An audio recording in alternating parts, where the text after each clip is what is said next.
YouTube, baby. What's up, YouTube? All right, we're having technical difficulties here. Yep. This is the technical, No, technical difficulties because the computer was wanting to work right. and I'll be back out in 30 or 45 minutes with dinner. All right, that'll work. Oh, I know it will. Otherwise, Yep. you won't get it. You get to eat. Tell them all hi. So, how's everybody 30 or doing? 45 minutes with dinner. All right.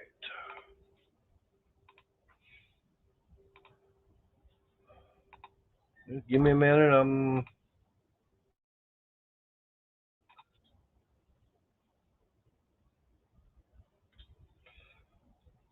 So what's up, Bo? Got Renegade. How y'all doing tonight? Got Wayne. Got Ken from Eleanor. How y'all doing tonight? Oh, yeah, I wound up redoing the lighting because it was a little bit, well, not hang down a little too much. I kept hitting myself on it. And Crystal wound up going over while I was at work today. And hey, Adam from small town, and she got me one of those propane bottles for their barbecue grill. Well, that's the one that I've got the heater going because this morning got up, go to work. It was like 20 degrees. I'm going, okay, if I am going to be out here in the garage doing a live stream, I want some heat going. Hey, Froggy, how you doing? I appreciate that. What's up, Cajun? Not a lot. Had company some of the afternoon. A guy came picked up some electronic repair work All right. for the band. What you up to, Mater? Happy New Year. I seen you title it Happy New Year. Hello, Yep. everybody in chat. How y'all are? Yep. Froggy, Eleanor, Renegade, Adam. Yep. Uh, Well, a little tired. 9.5 hours at work today. that's an hour and a half overtime. Yep, and I'll probably get more tomorrow and the day after that, the day after that. So basically, come Friday, it's all going to be almost nothing but overtime. Yeah. Makes for a nice big paycheck. Gets bills paid off faster. Right. But no, I've got, like I said, Crystal went and got the propane tank for me, so I got the heater going. And so I was wound up, having to get that done. And she was helping me redo some of the lighting, little Christmas lights or whatever you want to call them. What's up, Steven? And so we got that going, and it's like, okay, this computer is wanting to be a hemorrhoid, which looks like I'm going to have to be getting a hold of the Geek Squad and having them try and figure out what is going on with it. Because it's not even a year old. Which one?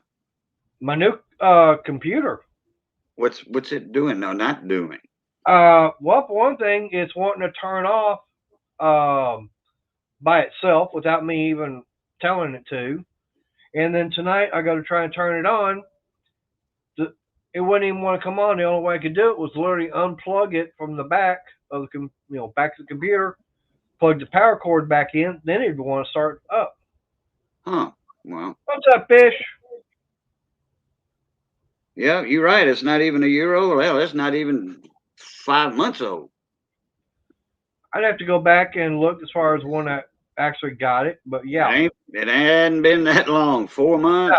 No. I want to take a guess. 4 months. I'm thinking 4, maybe probably about 5 months. Maybe less. I'm thinking. Thank you, Ken. Or maybe you just put your glasses on. Hey, Fish. Steven, Fish, how y'all? Yep. Well, also one thing, this fact is, I don't have those two this light and this one on. Oh, that's not good, Fish. So what do they have to do a slice and dice for? He says I have to have surgery on the 13th.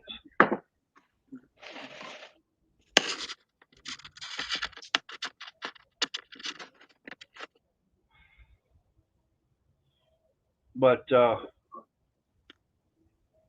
yeah, just been busy today, and of course yesterday.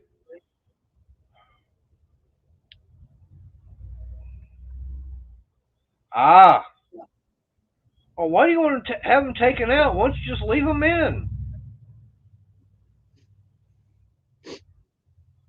You see that, Cajun? He says he's going to have his 2 hernias taken out. I'm going, hey, just leave them in. Yeah. Wayne, actually, I do have the sleep mode off, and I've got it where it's not set to actually turn off. And I've actually got it where the screensaver and everything is supposed to go whenever I'm not using the computer. Now, what about your updates? When you get an update, does it turn your computer off? Like after it updates? No, I mean, there's a setting in there. If you get updates, it's going to want to restart your computer. Right. You know what well, I mean? remember that one live stream I was doing when I still had the computer sitting over here? It just shut off right in the middle of the live stream. It probably updated itself and wanted to do a restart. Well, it's supposed to ask me if I want that. If you have that checked in your settings. Yeah, well, I'll have to go in there and check it. What's up, Tommy? He said it's 1 a.m. over in Dublin. Yeah, I saw what he said about 2 hernias. Yeah, I got a buddy of mine that had a hernia and a long time ago, and then the net ripped or something with the net. Ooh. Whatever it was that they put inside to right, keep that from falling back out again. And so it's no fun. Right. Now, Tommy, okay. Now, are you is that Dublin, Ireland, or is that Dublin, Texas? Because I like going to Dublin, Texas. Or Dublin, Ohio. No, never heard of that one. You know what the most famous thing is about with Dublin, Texas?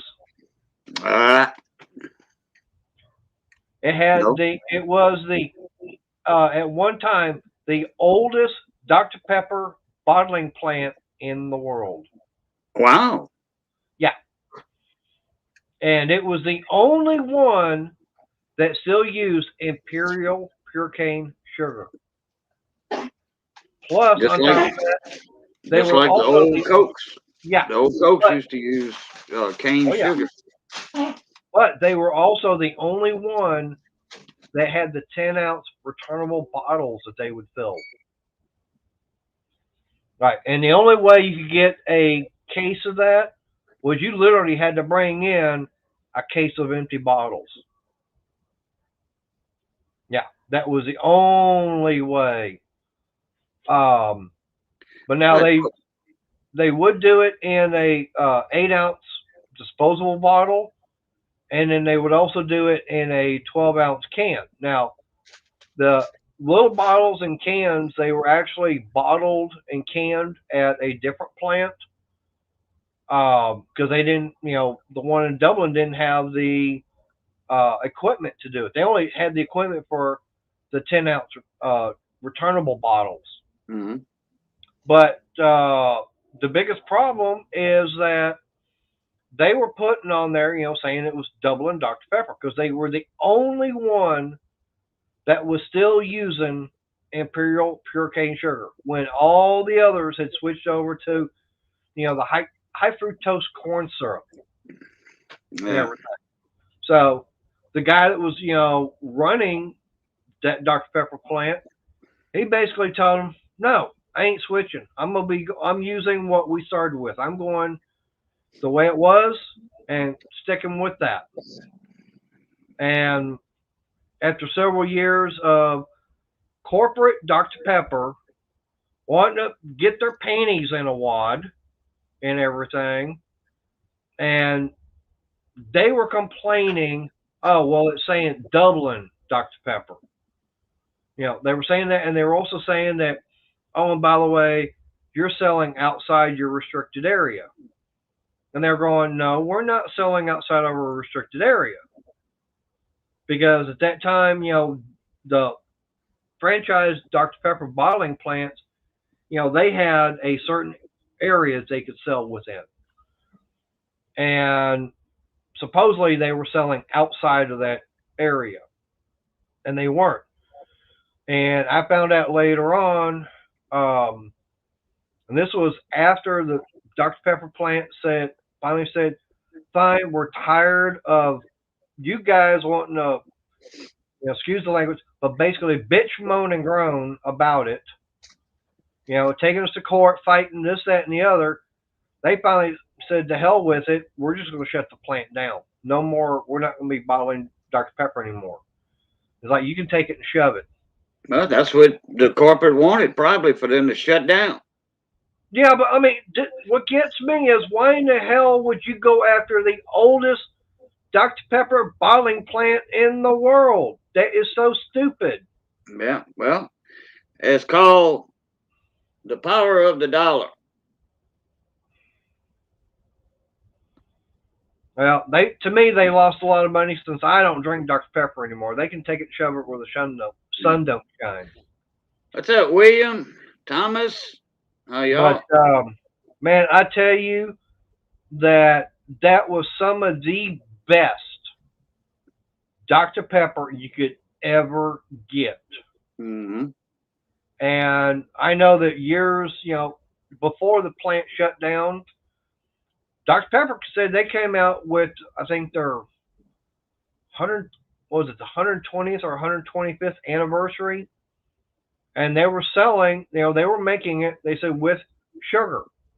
Okay. Well, I contacted them, and they said, well, we can't tell you if it's beet sugar or cane sugar. Yeah, probably beet sugar, depending on what part of the country they were in. Right. And the thing about it is, I actually got I got a can of regular Dr. Pepper, their anniversary one, and I got a thing of the Dublin Dr. Pepper, and I actually did a taste comparison. You could tell the difference between all three of them. Yeah, but how old was the Dublin Dr. Pepper?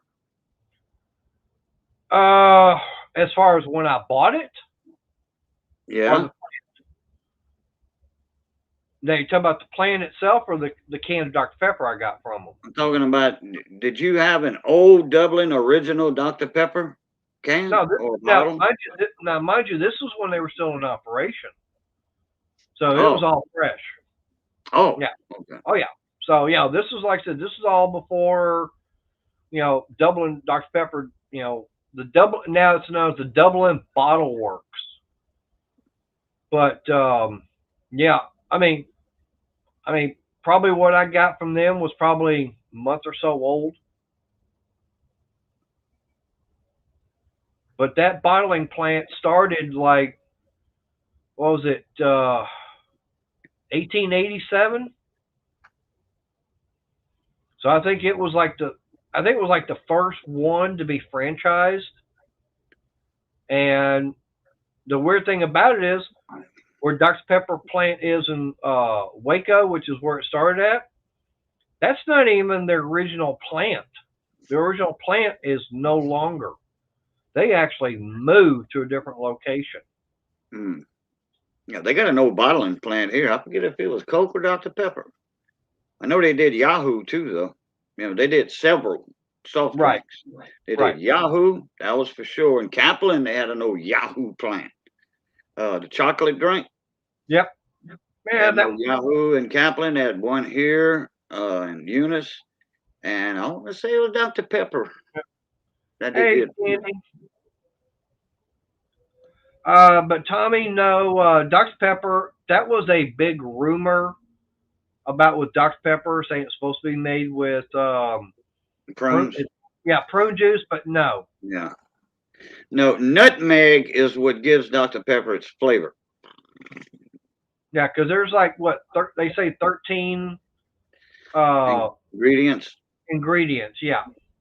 I remember. Okay, Mr. Pibb. You remember that one, right? It's still around. That's Okay. Coke product. All right. Back in 1975, I want to say it is 74. Right.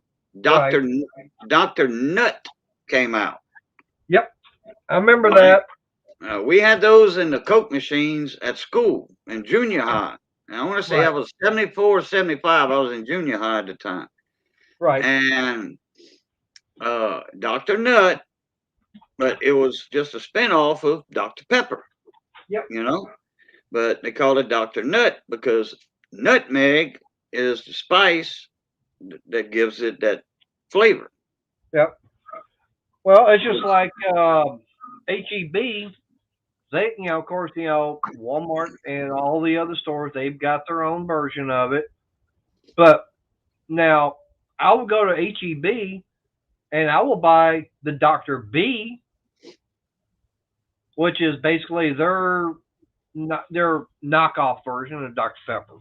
Right. Right. Now I'll drink that. And of course, now I'll drink the was it Sam's Cola, Yeah. whatever their version is. Sam's Coke. Yeah. Yeah. I mean, they've got their own, cola, which is based off of, Coke. Yeah. And then they've also got one off of Dr. Pepper. Just kind of wonder who bottles it. I mean, cans it for them. They have their own places that they do that at. Really? Yeah. I didn't know that. I didn't know Sam's had its own cannery bottler to make Coke. I thought they had somebody else can that for them. No. A Coke company that canned it for them. No, they actually, Walmart, they actually have their own place that does their own cola. Huh. So it's not Coke, but it's a takeoff. Just like with Dr. Yeah, it's a spin-off of Coke with one or two of the ingredients changed up a little bit so they don't break the patent. Right. But yeah, there's a knockoff for Mr. Pibb. There's so many, you've got the main ones. You're gonna have Coke, Dr. Pepper, Pepsi, Sprite, 7-Up,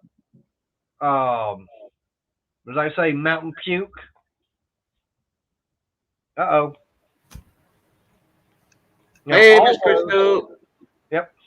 Hi, guys. I have to steal your laptop to do this because the new phone does not like StreamYard. So, really? Yeah. I've tried with I tried to get. It's locking up. Buffer. Yeah. Oh, Eleanor, I remember Tab. Yep, I remember that. What's up, Briggs? What's up, Briggs? But I've got Briggs is out. Crystal's. I love Mr. Pibb. I like it better than Dr. Pepper. All right. Well, you wound up freezing up and lost a lot of what you were saying. Yep. Okay. I was saying that I like Tab and Mr. Pibb. I like Mr. Pibb actually better than Dr. Pepper. I do like Mr. Pibb. And like I said, now that was a Coke product. Or it is a Coke product. No. Pepsi. Mr. Pibb's Pepsi? Mm-hmm. Well, depending on it depends on where you're at. Dr. Pepper is distributed by Coke. And so most people consider it a Coke product, even though it's its own company. Mr. Pibb is distributed by Pepsi, so it should be a Pepsi product. Yeah, it's PepsiCo, which is Pepsi company, PepsiCo. Right. I agree. I think PepsiCo is the distributor or the manufacturer, maker, whatever, affiliate of Pepsi. Yeah. Well, I do know that now there are like for Dr. Pepper and for Coke and probably for Pepsi, you've got your different plants all over, okay? But you've also got warehouses all over that they actually truck everything out, and that's where they distribute everything out of. Yeah. It's Guess my phone don't like outside.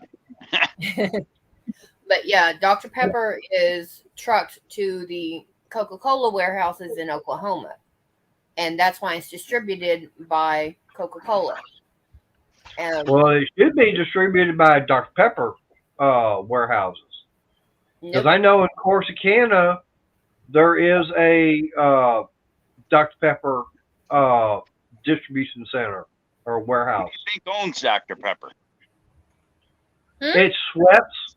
It's Schweppes Dr. Pepper. Yeah, and the main corporate is all the way up in what's that? There's a little. Can't remember that town that's north of Dallas and everything. Okay, Eleanor. I didn't realize that. Well, Dr. Pepper is actually owned by Coca-Cola. Nope. No, Dr. Pepper is owned by Dr. Pepper. It's Dr. Pepper Schweppes. Nope, around here, the cans even say Dr. Pepper, Barack Coca-Cola. It says so right on the can. Well, I'm looking at a bottle of 7-Up right here. It says 7-Up is Pepsi or Coke. 7-Up right here. This bottle of 7-Up said produced under the authority of Producio Bajo, whatever it is, Spanish. Okay, produced under the Dr. Pepper 7-Up Company Incorporated, Legacy Drive, Plano, Texas. Yep. Plano. Yep. Hi, Lisa. But yeah, Dr. Pepper 7-Up Incorporated. Yep. Dr. Pepper, 7-Up, Schweppes, and there's another one. I want to say it's Crush, but I'm not sure. Orange Crush. Crush Orange. That was a popular soft drink. Very popular way back in the day. I'll take Crush over Fanta.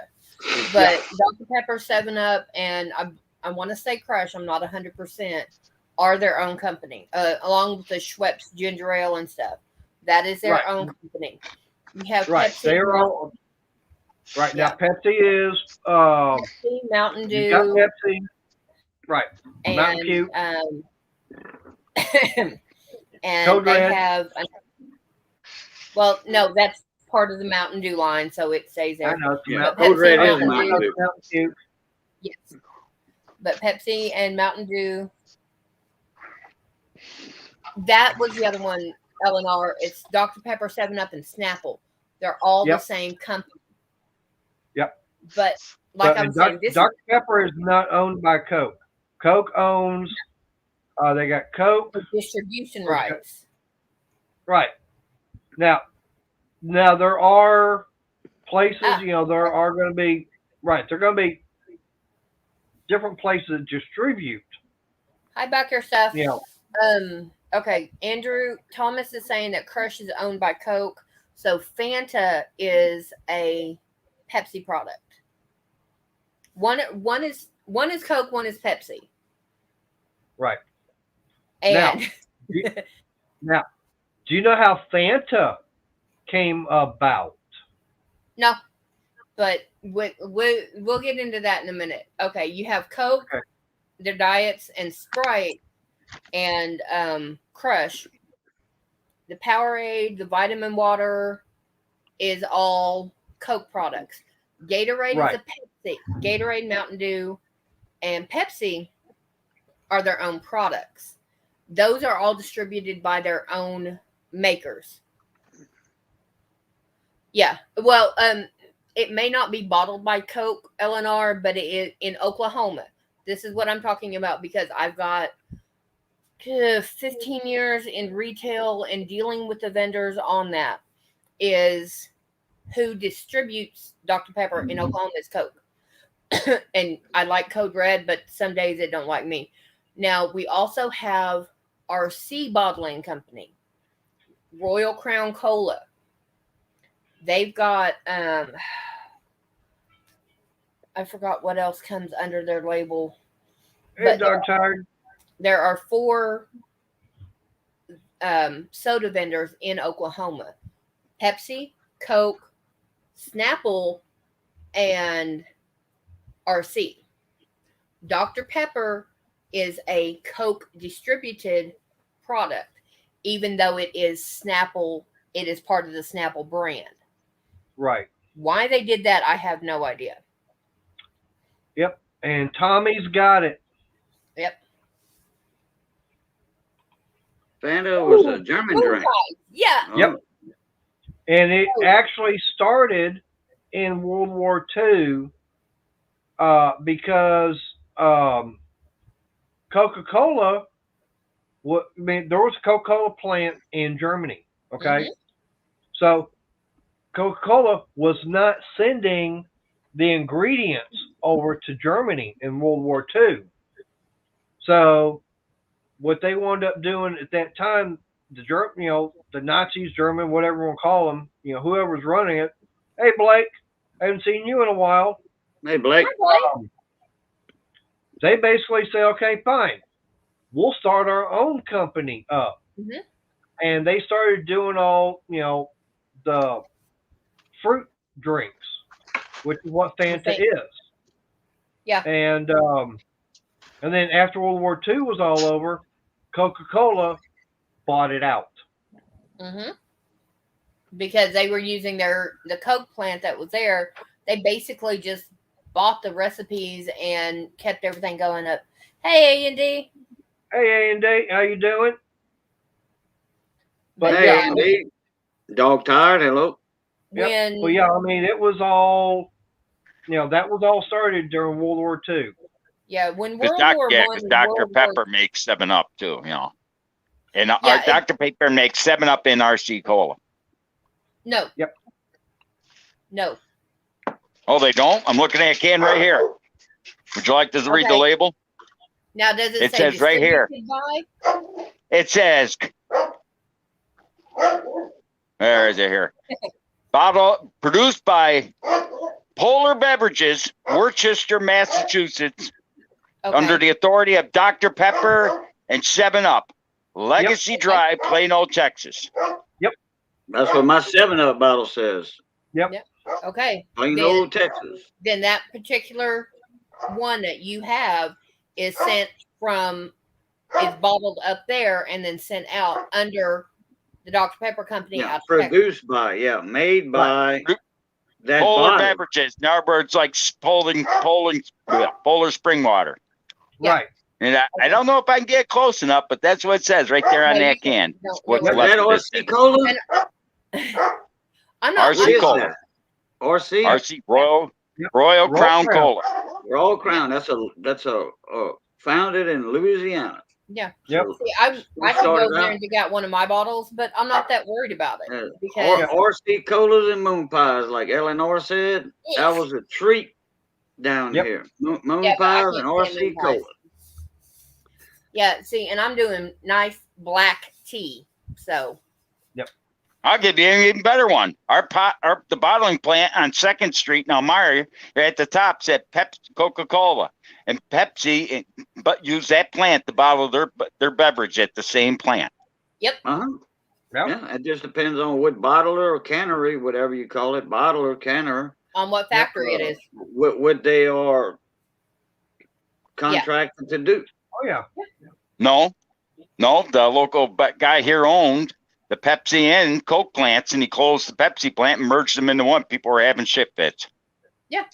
Well, it's like the yarn I get. Okay. I can go buy basically Red Heart yarn under a different name in half a dozen different places. Yep. It's because of who the manufacturer is. Yep.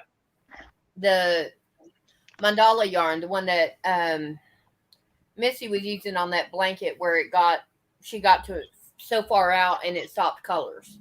Yeah, all the different colors and stuff. Well, it wasn't just Missy, it was somebody else using that yarn that night too. Yeah, but that's two other people in the panel were using that yarn, that Mandela or whatever they call it.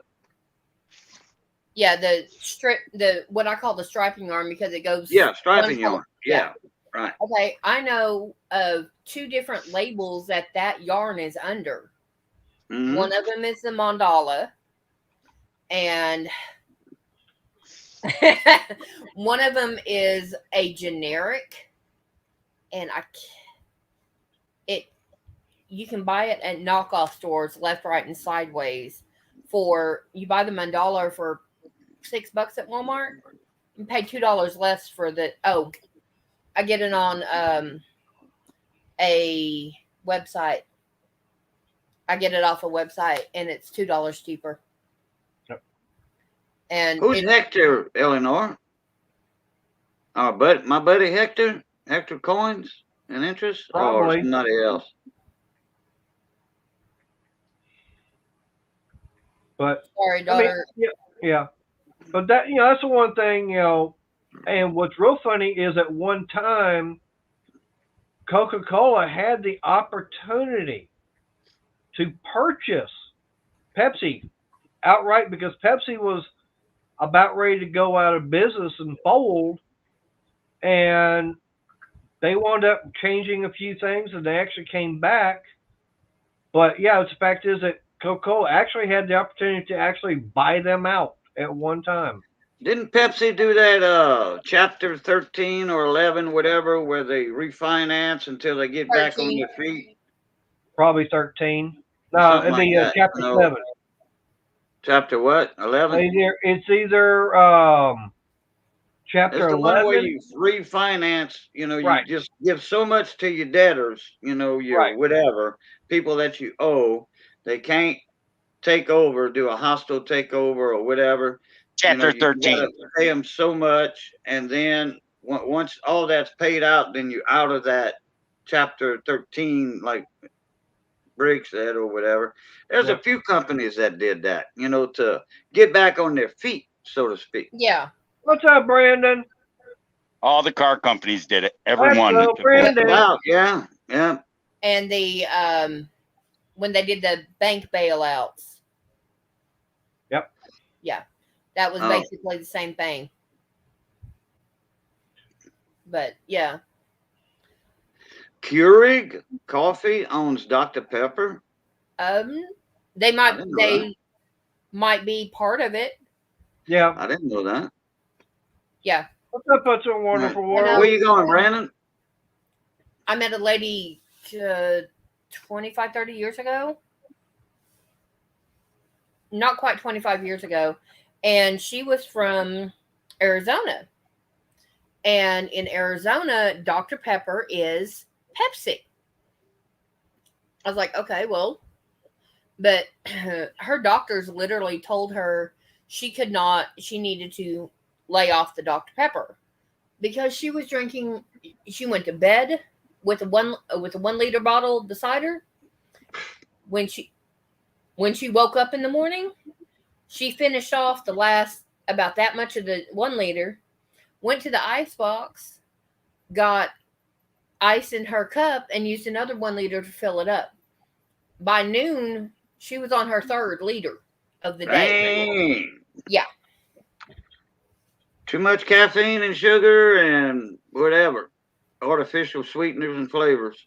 I put about 4 tablespoons of sugar in this, and I have 2 tea packets, and it's filled up to here. Yep. Straight hot water. And I leave it setting for about at least 2 hours. This is my caffeine. What's up, Juan? Hello, Brett? world, and Juan. Yep. What's up, Juan? Which I'm going to drop your camera and mute and go check on dinner because I can actually smell it in here now. So I'll be back in a bit, guys. All right. It's just ham with rice. It'll be good. Hey, just let me know when you come out because I've got the door shut and latch from the inside to try and keep the heat in. Okay, I'll turn the mic on in here and let everyone know I'm coming out and then drop the mic back out. Okay. Ready? All right.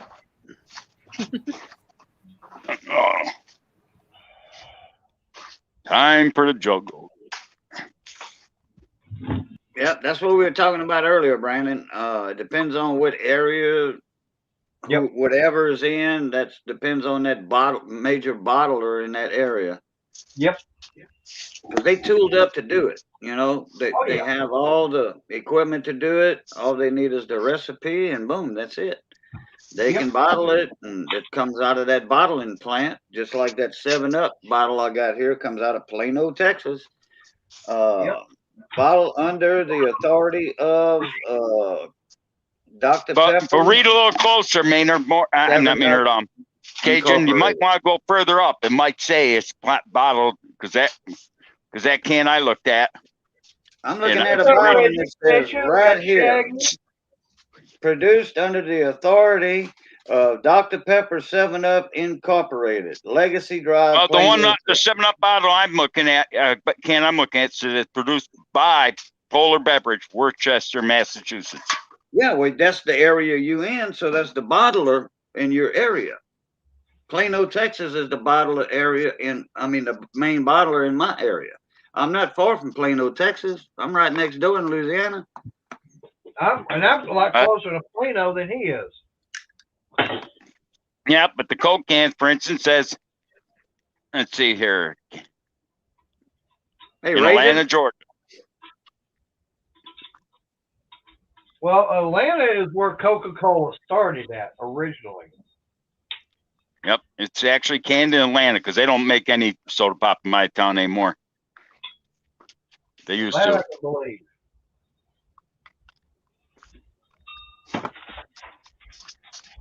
But yeah, I mean, Coca-Cola, they started off, and they were only, I think, what was it, in 1885, something like that. Yeah, they're old. Yeah, but it's also the fact is that, Dr. Pepper started like right afterwards, not long afterwards. We call it Dr. Pepper flat pepper, not Peckers, Dr. Pepper flat Coke. Yeah. I know, Miss Maggie. You want to go out and take a whiz one more time? I know. Calm down.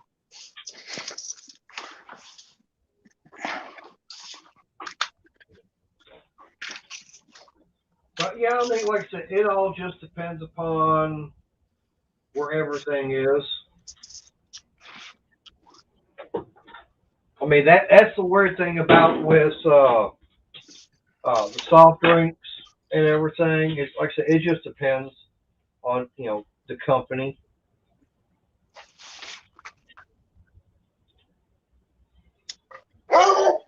Oh, shut up, big mouth.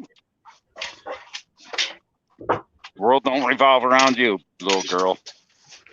Wow. God, you're strong. Come on. Stay in your own damn yard.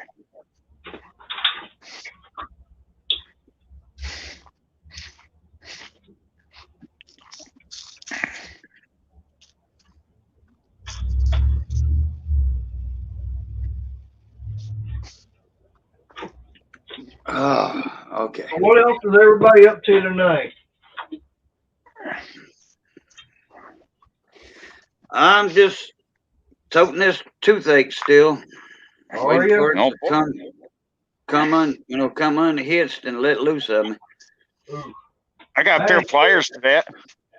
Yeah, Johnny Bess asked me yesterday on the phone, or yesterday I think. He says, "You still got them big specialty channel locks you got?" I'm like, "Yeah." He says, "Well, in a couple of days, if I don't come down with no symptoms or whatever," he says, "I'll go yank it for you." I said, "Well, come on down, baby. The price is right."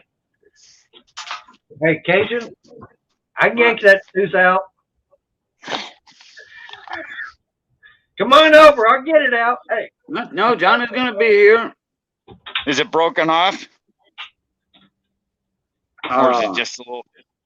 It's like what is it, a molar? It's cracked in half. Yeah, big molar on top that goes almost.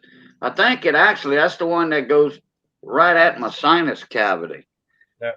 Hey, I think I got through my sinus cavity a little bit.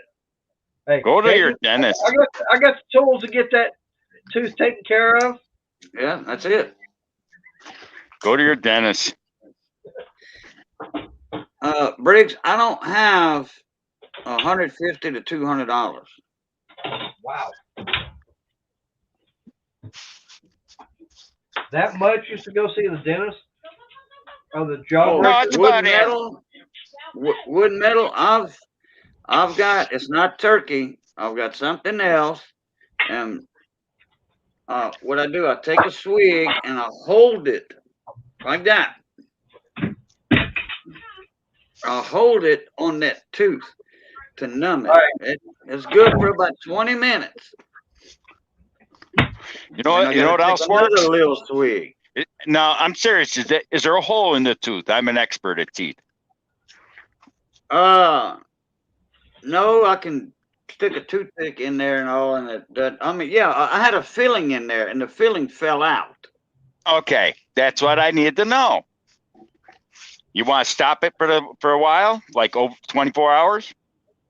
What? Put a piece of black clove in there? Nope. Come on, Cajun, use your brain. Garlic? Nope. Okay. What? Got any canning wax? Oh, I was gonna say chewing gum or something to stop the hole. Nope, canning wax. And I'll give you another good one if you can. Now this one is a permanent fix, it'll last for a month. You just gotta do one thing. It'll hurt like hell when you first do it. Thank you. You gotta take a Q-tip, get a hot glue gun, put some on the top tip of it, and put that hot glue right in that cavity, and it'll seal it up, and air can't get to it. It won't hurt, and the glue will. You gotta hold your mouth open for about 20 seconds, and it'll stop it instantly. Just hurt like a mother when the hot glue hits it. But you just can, if you can handle that, it'll stop the air from doing it. It'll work. The hot glue is the best. Yeah. No, Shaggy, it's not abscess. It's not swole. Nothing. Nope. It's not. I did that several times. I had a chew filling come out, and I took a hot glue gun and put some on the end of a Q-tip and shoved it right in there quick. As soon as it hurt for like 20 seconds, after you put it in there, but as soon as you're done, the pain went away because the air couldn't get to it. It actually I had that happen, and it lasted almost 2 months, and I was able to save the money to go to a dentist to get pulled. Just a friendly piece of advice. Oh yeah, I believe you. The hot glue gun. The wax works. The canning wax works, but the problem with the canning wax is it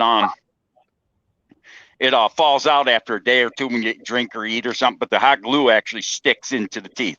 Yep. But that makes sense. I'm on antibiotics now, so. If that makes any sense. Oh, it makes sense.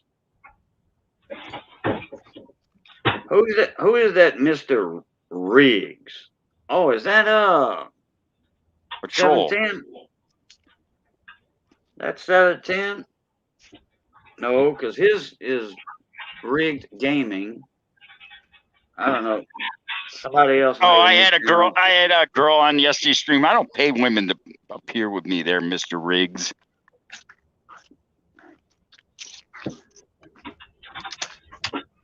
I don't have to pay chicks.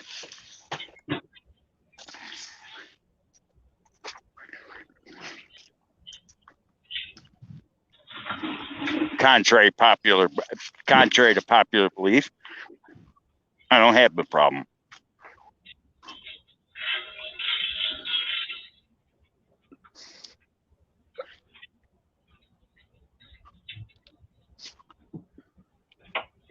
Well, what problem is that? I don't have no problem getting chicks. Ladies. Never did.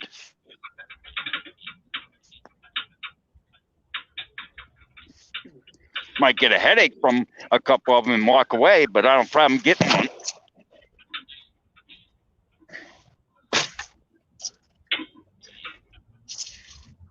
I think we all have had dating experiences you look back on and you say to yourself, what the hell? I think the strangest woman I ever dated, I kid you not, and I'm sure Maynard would have probably done the same thing I did. We were talking in her in one room. Her sister lived with her, and her 18-year-old daughter came. Her sister lived with her because she was her house was broken into a couple months before, and they were looking for a new house to move into. And her sister came, and her daughter came in and said to her, "Why aren't you hanging out with your sister?" Her 18-year-old daughter, and said, and then she kept. And her son walked in. her bedroom one time when she was getting dressed. I was downstairs and she said, he said to her, "What's for dinner?" It's like, and I said, "Why do you let your kids walk around like they're the adults?" And when we went someplace, her daughter wanted to know what time we were going to be home, and I got up, walked out the door. I said, "Forget it. Your daughters think son thinks they're the boss. I'm free, white, and over 21, and I'm not going to answer to 18, 19-year-old kid asking their mother where the hell she's going. You're 48 years old." That was like 3 years ago. I said, "No, goodbye." And she called me for a week after that, and I'm like, "Forget it. Your kids control your life." Well, they're part of the package. Okay, I understand that. But when your daughter and son ask you what you're doing, walk in your bedroom, like they own the place.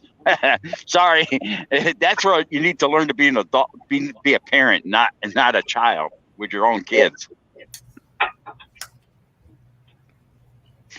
Yeah, no. Yeah, I've heard of that stuff, Thomas. I think I tried that a long time ago, and it just got chalky and fell out after, I don't know, a few days, a week, or something like that.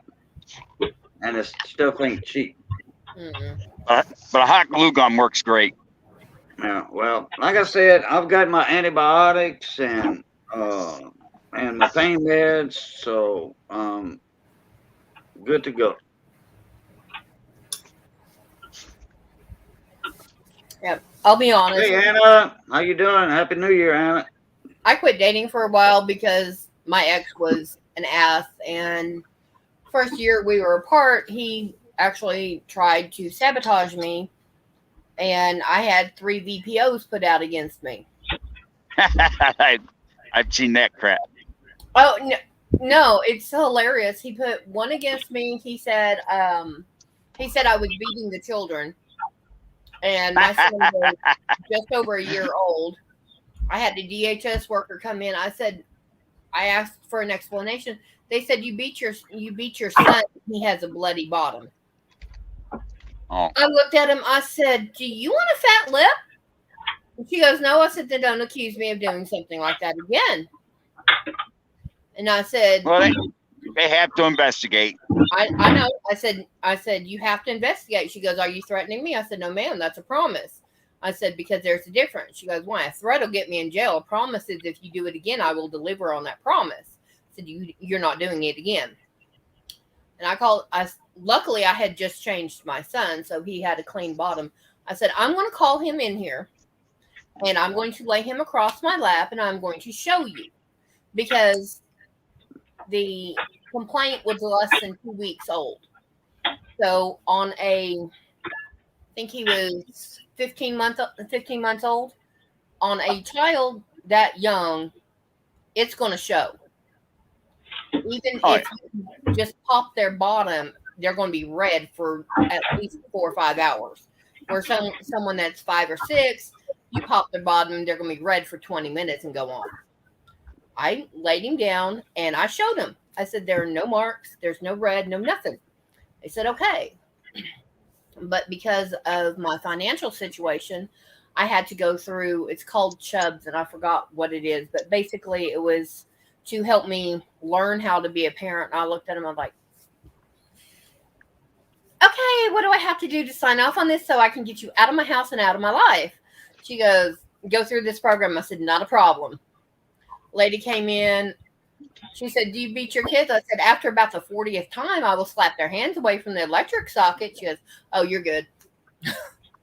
And they just gave me some more plug covers and a smoke detector. And I just saw them once a month for 6 months. They gave me a Christmas basket and gave them some more clothes and stuff, and that was it. Oh yeah, I mean, oh yeah, but like I said, we've all had crazy dating experiences. Like I said, that woman's daughter, she said, "I'm an adult." I said, "I'm 18. I just graduated high school." I said, "So?" I'm not going to tell. She asked me where I was taking her mother on a date. I said, "It's none of your business." And she said, "Well, she's had some other guys that beat on her and left her downtown or something." Okay, I haven't done that. I ain't going to do it. I don't. She has her cell phone on her, and she's more than welcome to call you at any point in time to come and pick her up if I have mistreated her. Yeah, but no, she wouldn't. I mean, like literally, I spent the night and I was getting dressed, and her son walks in and said, "What's for breakfast?" Like, just walks in. I said, "Hello." I said to him, I wasn't raised that way. When the door, he asked 3 times why the door's shut, and I said, "What do you think it's shut? Because I'm an adult. Your mother's an adult, and I ain't gonna answer to an 18-year-old kid. I'm not a kid. You're still 18 years old. You're a kid." Chris knocks on the door to come through our room to go to the bathroom because of how the house is situated. And if I say, me or Michael say no, he'll stop. Yep. And we'll say, okay, you're free, because, I'm changing clothes. I don't want my kid in here. After he turned 3, he didn't come in my bedroom without me verbally giving him permission, unless it was like 2 in the morning and he had night terrors. And he had those up until he was 6. But that was... Oh, yeah. My sister used to get nosebleeds in the middle of the night. It would just start bleeding. Guess what? She'd run in the room, and they knew why. My parents knew why. She had nosebleed that wouldn't stop. Yeah, and that's acceptable. But to just walk in on me, no. Yep. After 3, no, he didn't do that, because he was growing to be a young man, and you don't need in my room, especially when I was sharing with my daughter at the time. Yeah.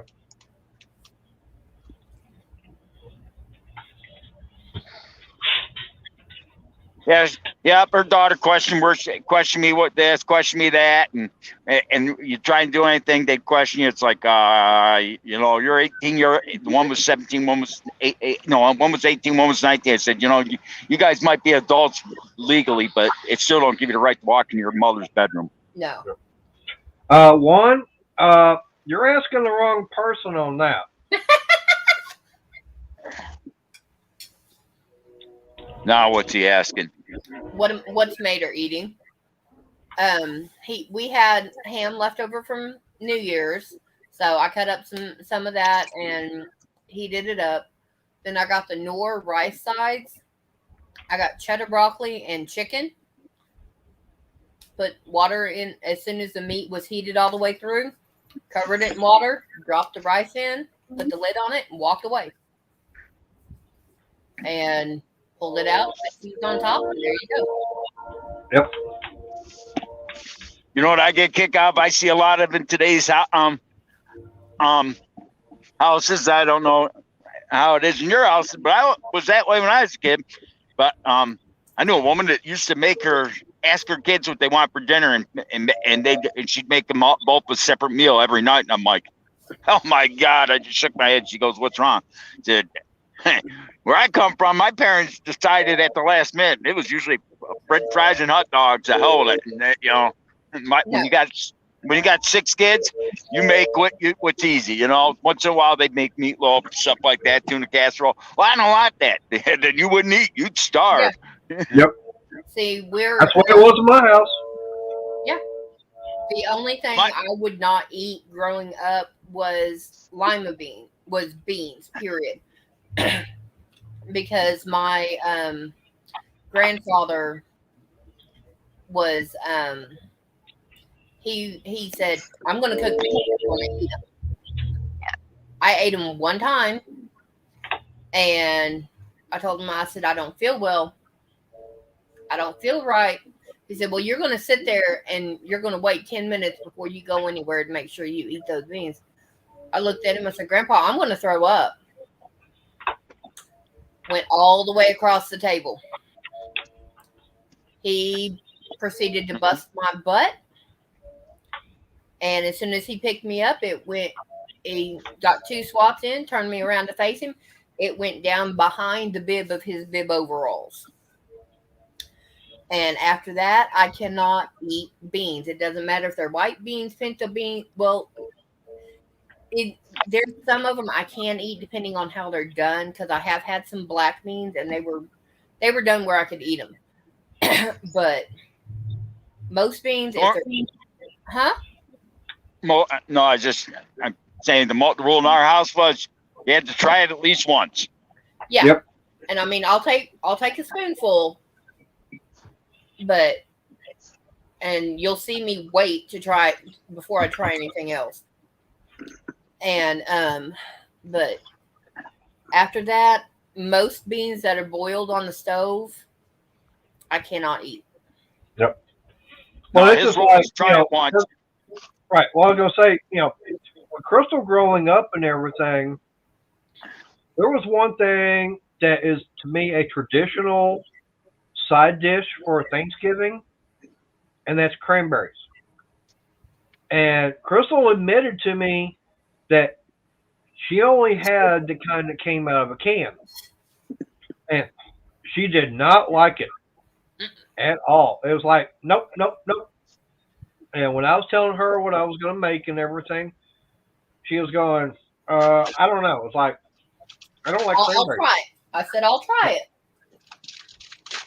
And? It was good. Now we just have to find more so you can make it and freeze it. Yep, that's true.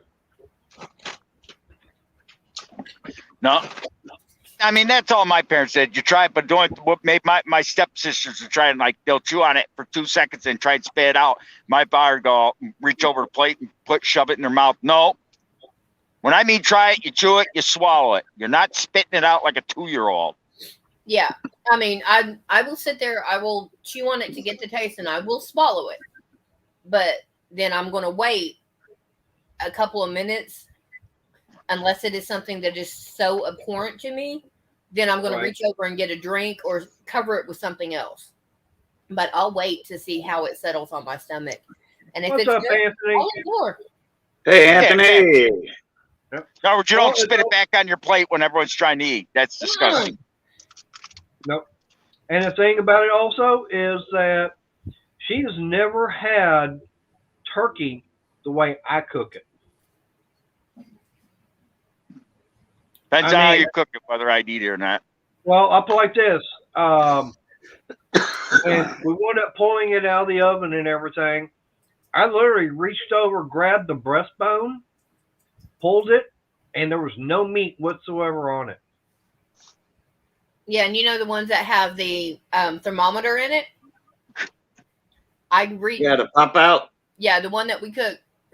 Thanksgiving is when he got the breastbone. For Christmas, we had that one with the thermometer.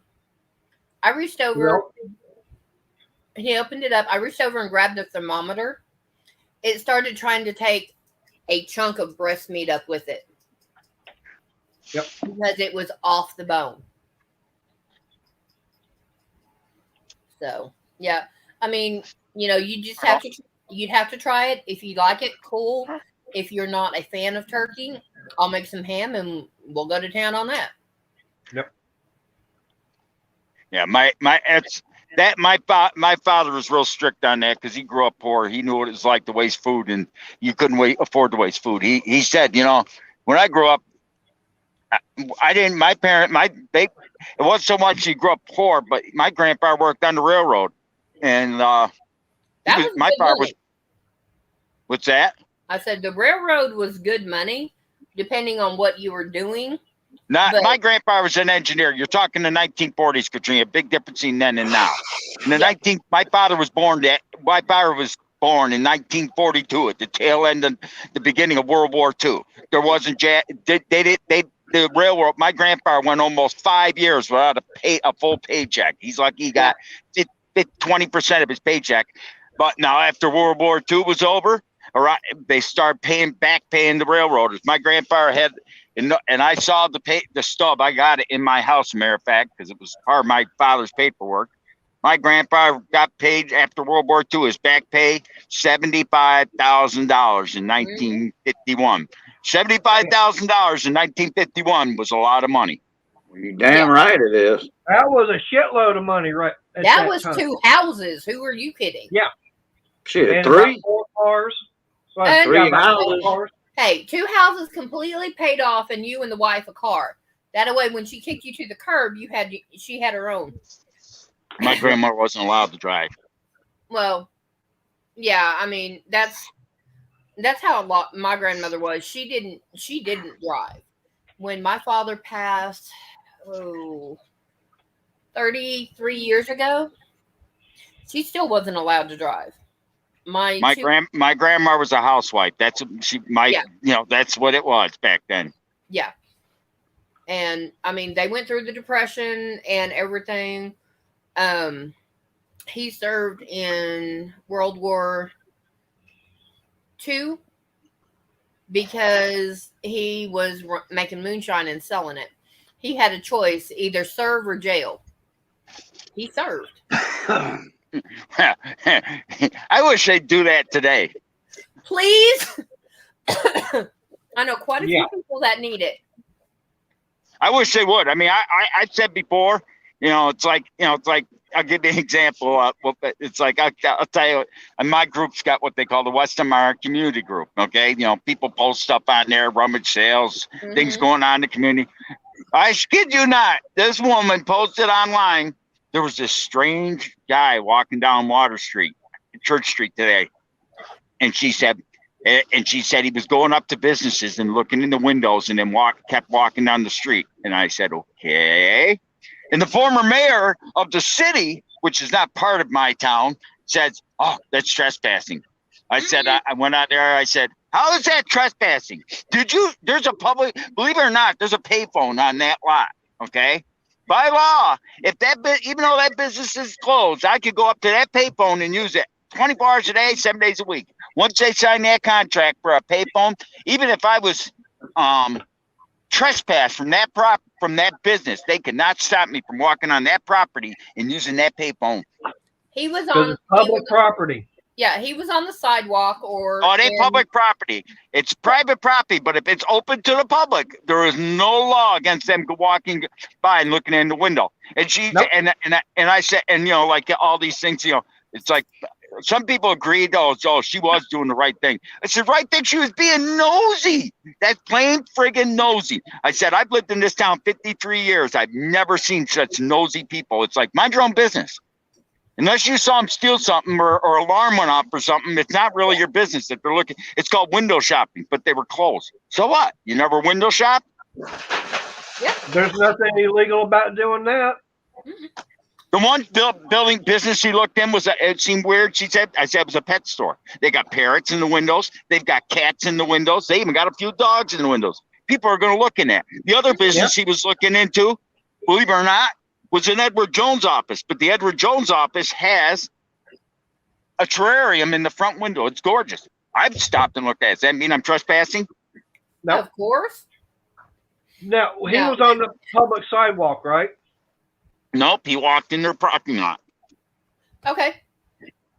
Okay, they still. If there's not a gate or something to obstruct the entrance and exit, yes, it's private property, but it has public access.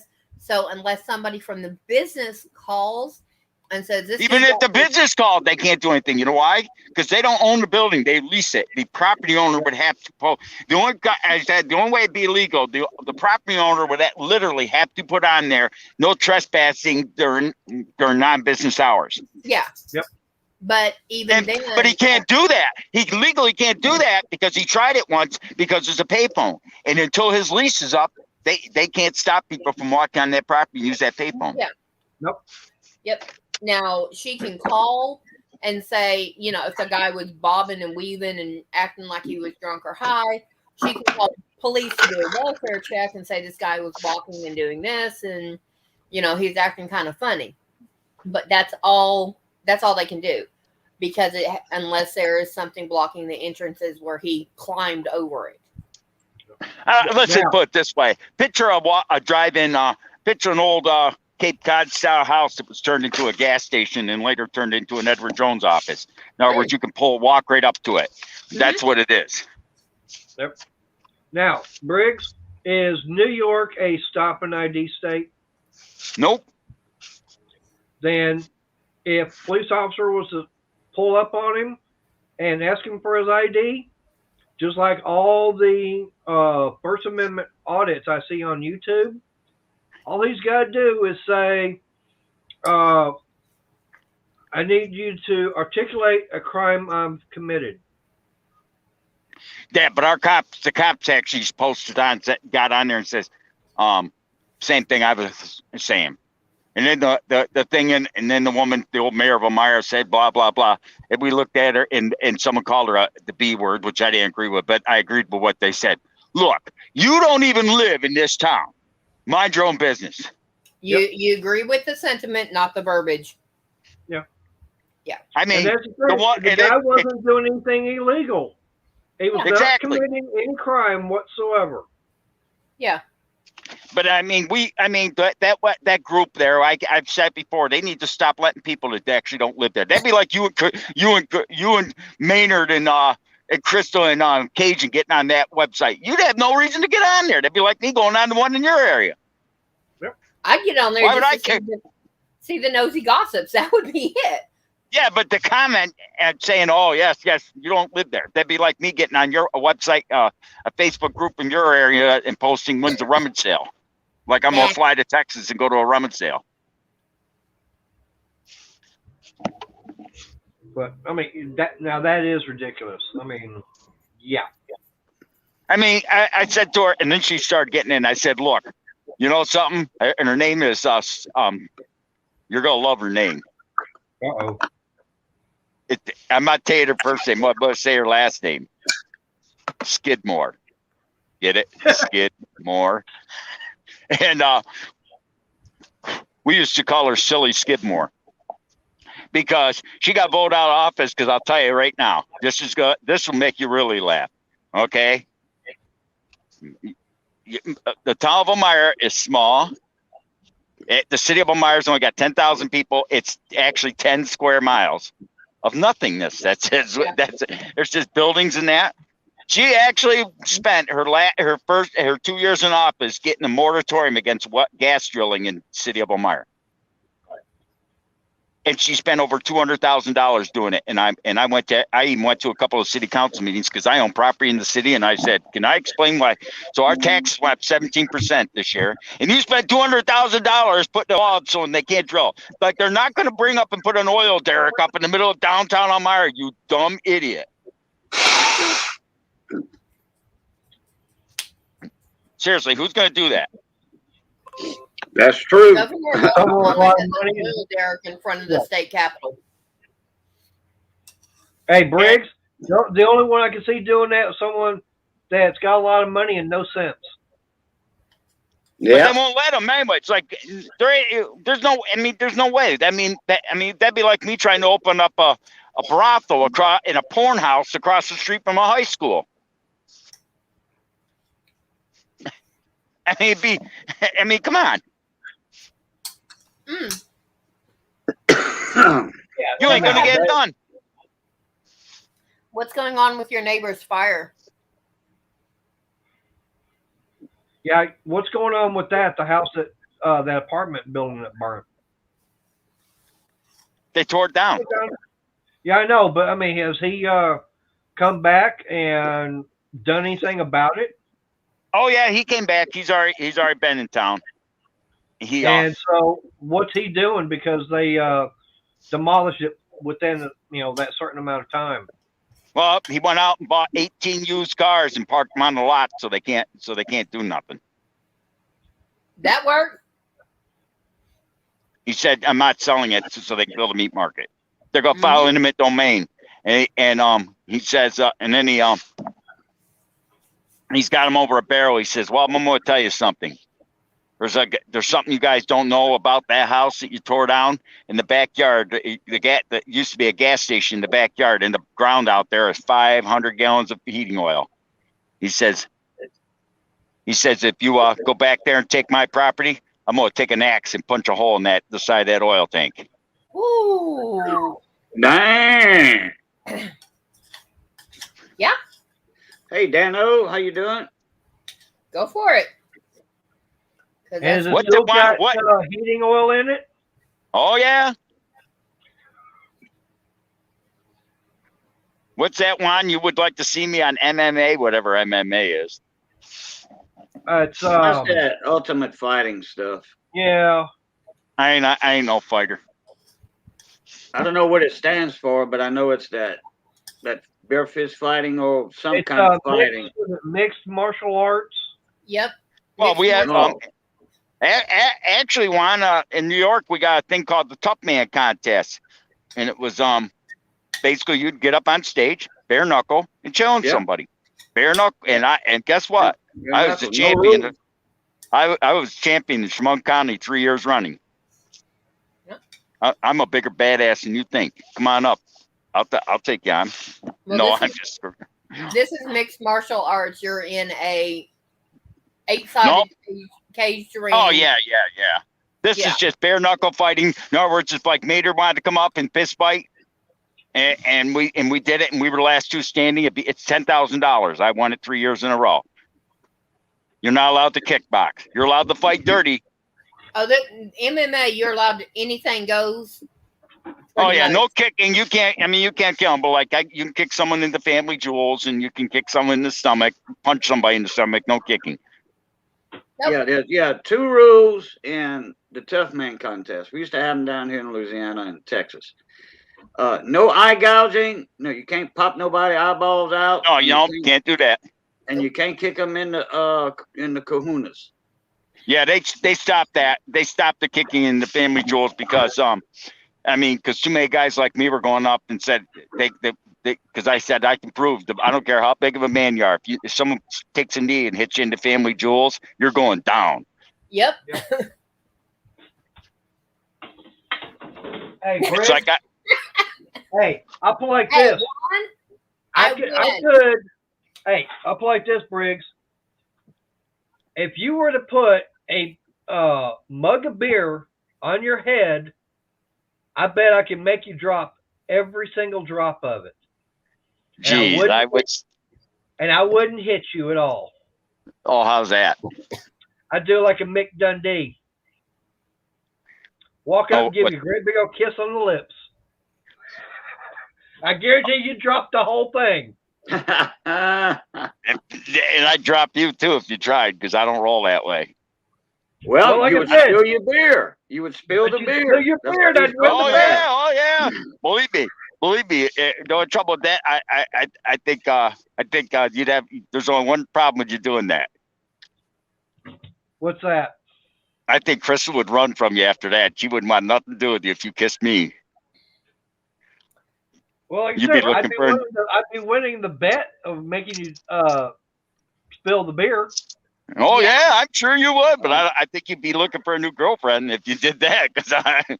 No, he'd be seeing how well an Army cop fits in that garage. Yeah, I know. It'd be like having a new girlfriend because he wouldn't be around you. I wouldn't want, but I wouldn't be around anybody. I don't care who you get hit. Not for a while, he wouldn't be. Well, like I said, that was what Crocodile Dundee did. He said, "I'm going to win the bet of making you wind up spilling that beer." He walked up, gave him a big old kiss on the lips, and the guy, all of a sudden, he just dropped the beer and was wanting to fight. Was like, "Okay, I won." Yep. Now, what's this one saying? Briggs against Mater, Cajun, or Brandon? Your choice. And Shaggy says Briggs will win that fight in 2 seconds. Absolutely.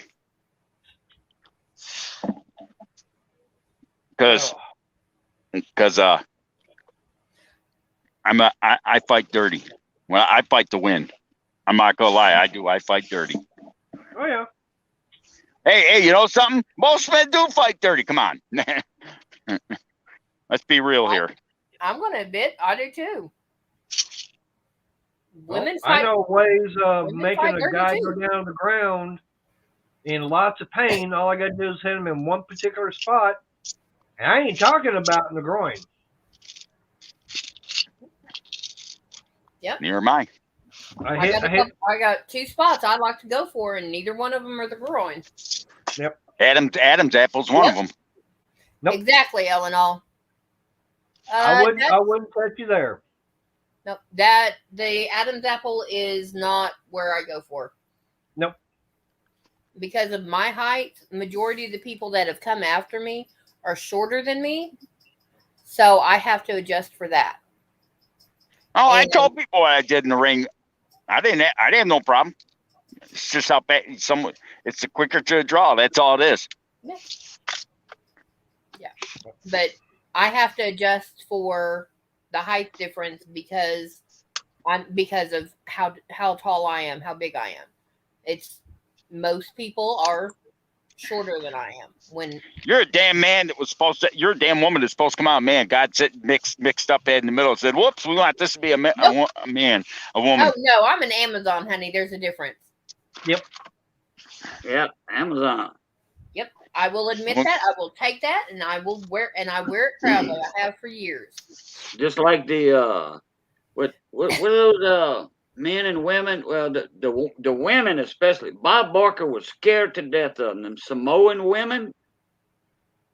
The Samoan women used to come up on stage, and he'd run, because they always wanted to give him a big old hug, and they were squeezing him to death, Yep. But not Samoan men, they were like, warriors. Okay, the Samoan Islands, all those men are warriors. There was a guy that I hired. Well, he came in through the temp staff servicing, for extra late, clean up and all that around the job site on the MOB we was doing.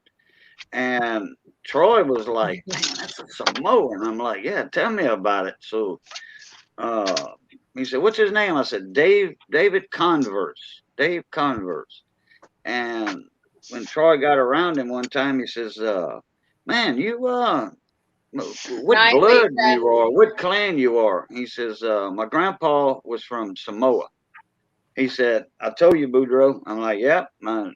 I agreed with you. I mean, that guy was big and cut, and you could tell he come from a good bloodline of warriors. Yeah. Well, there's one that's really famous that everybody watches, or just about everybody. Talking about the Rock. Yep. The Rock. Wayne? Yeah. Wayne Johnson, The Rock. He's Samoan, isn't he?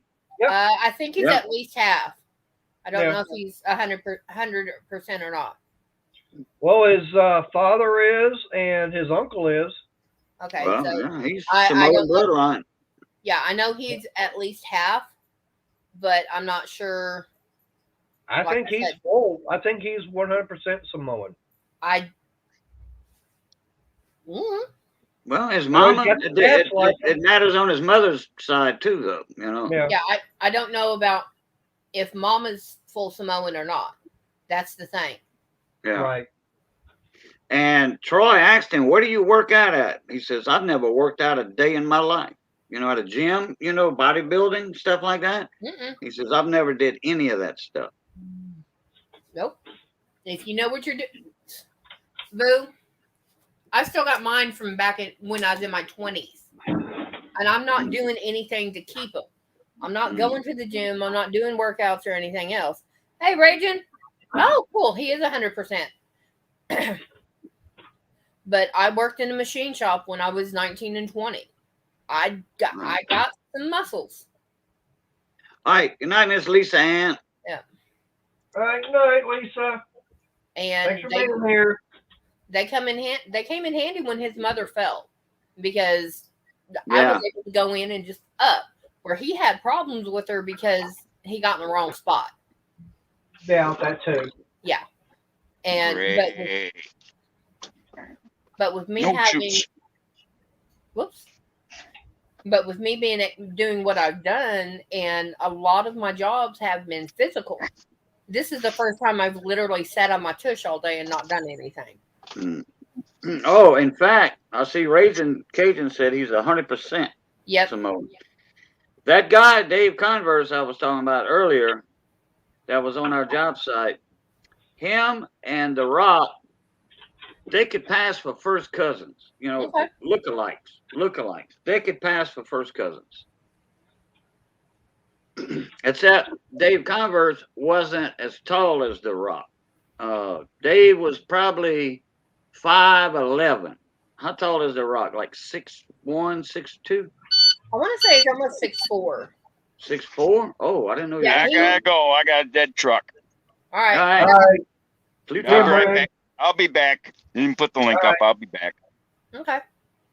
But yeah, he's tall. I'm 6'1". He's taller than I am.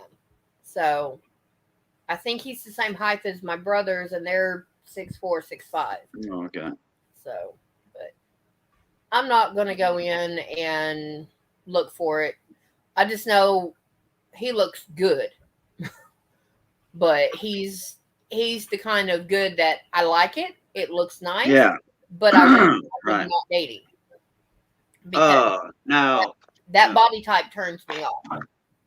You were talking about being an Amazon. Wonder Woman and the original Wonder Woman movie. When I was a kid, they had a movie called Wonder Woman. Okay, and she was Amazon woman. Yeah. What the cartoon character Wonder Woman comes from the Amazon women line. Where the women were king. And men were their slaves or they were the house whatever. Husbands. They were the house husbands. They went out. The women went out, did all the hunting, fishing, all that. According to the background on Wonder Woman, her mother was an Amazon queen. She wanted a child, but she did not want to deal with a man. So she made one out of clay and asked the gods to bless it and gave her life. So she is an Amazon princess. Yeah, like sort of like a demigod. Yeah. Yeah. Like Hercules, he was a demigod. Yep. And she went through all the training and everything that Amazons normally got. Yeah. But now there's two now. Is that the African Amazons? Or no, the South American Amazon, because they got the Amazon River, but the Amazon girls, women, I think they were based out of Africa somewhere. Greek. Huh? Greek.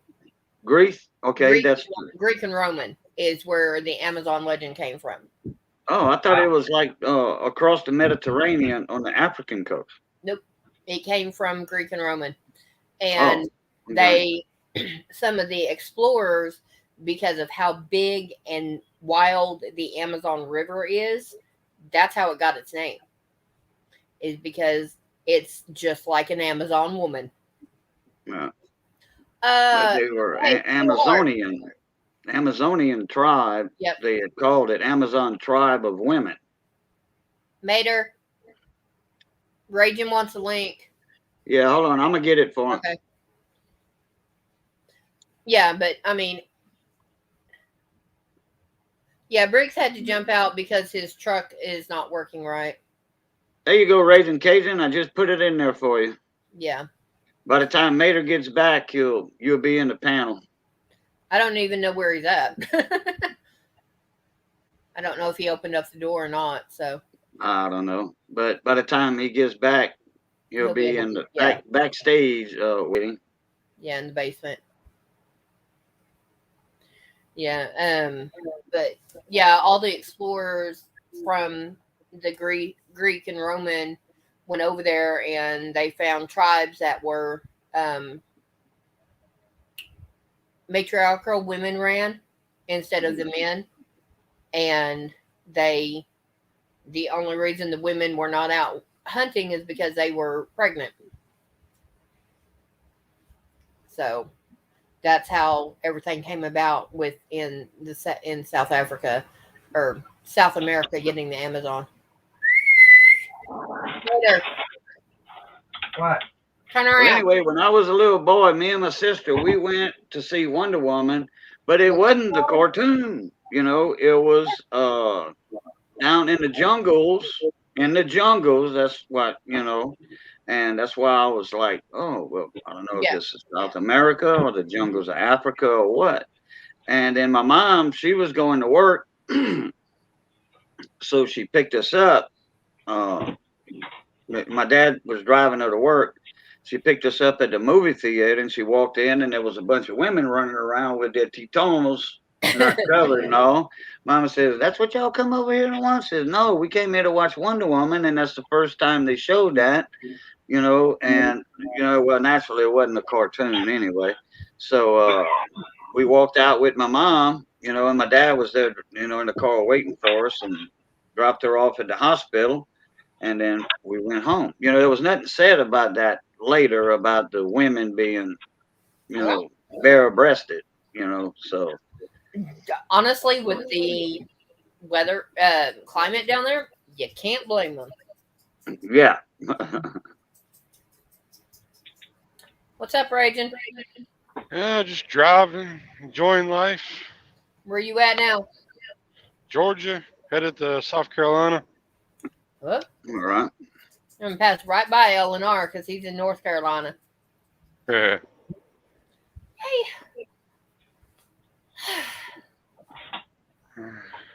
Working on Made Her a Hat. Uh-oh.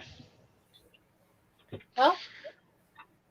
Oh, I'm working on more content for the channel. Oh. I've only got this far. And it comes down to right here on him. Huh. So I've got to go down to where it's here so we can fold it up. Right. And I love it because I got this. The yarn is, when it's outside in the sun, it's actually going to keep your head warm. So. And it was on sale. Not bad. Not bad at all. Considering I paid less than half price for it. Yeah. And then we go to church on Sunday and I get asked to make can koozies. Huh. I'm like, okay. So now I have to go find my scraps. Because I actually don't have scraps in my room. Shaggy, he is working on a diesel heater so he doesn't have to keep dealing with that propane one and spending $17 a bottle for an exchange. Damn. Well, I mean, for a 20-gallon exchange, it's not bad considering brand new. It's $48, almost $49. Yeah. Only way I'd really run a propane heater outside if I really had to, or if I had the big propane tank outside the house. Oh, if I had the propane tank outside the house, wouldn't be a problem.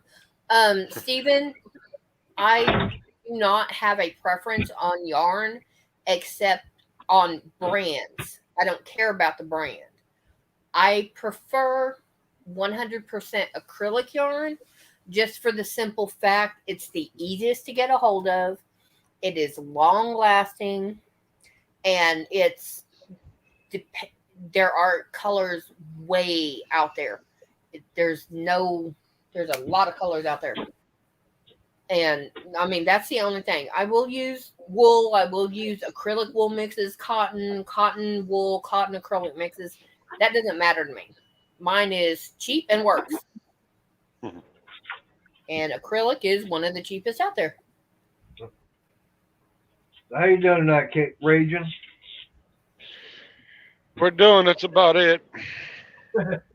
Sat in Christiana, Tennessee last night and enjoyed that nice snowstorm that came through.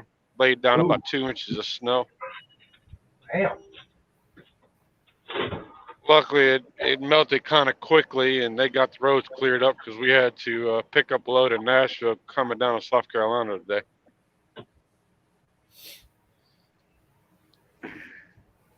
So. Yeah.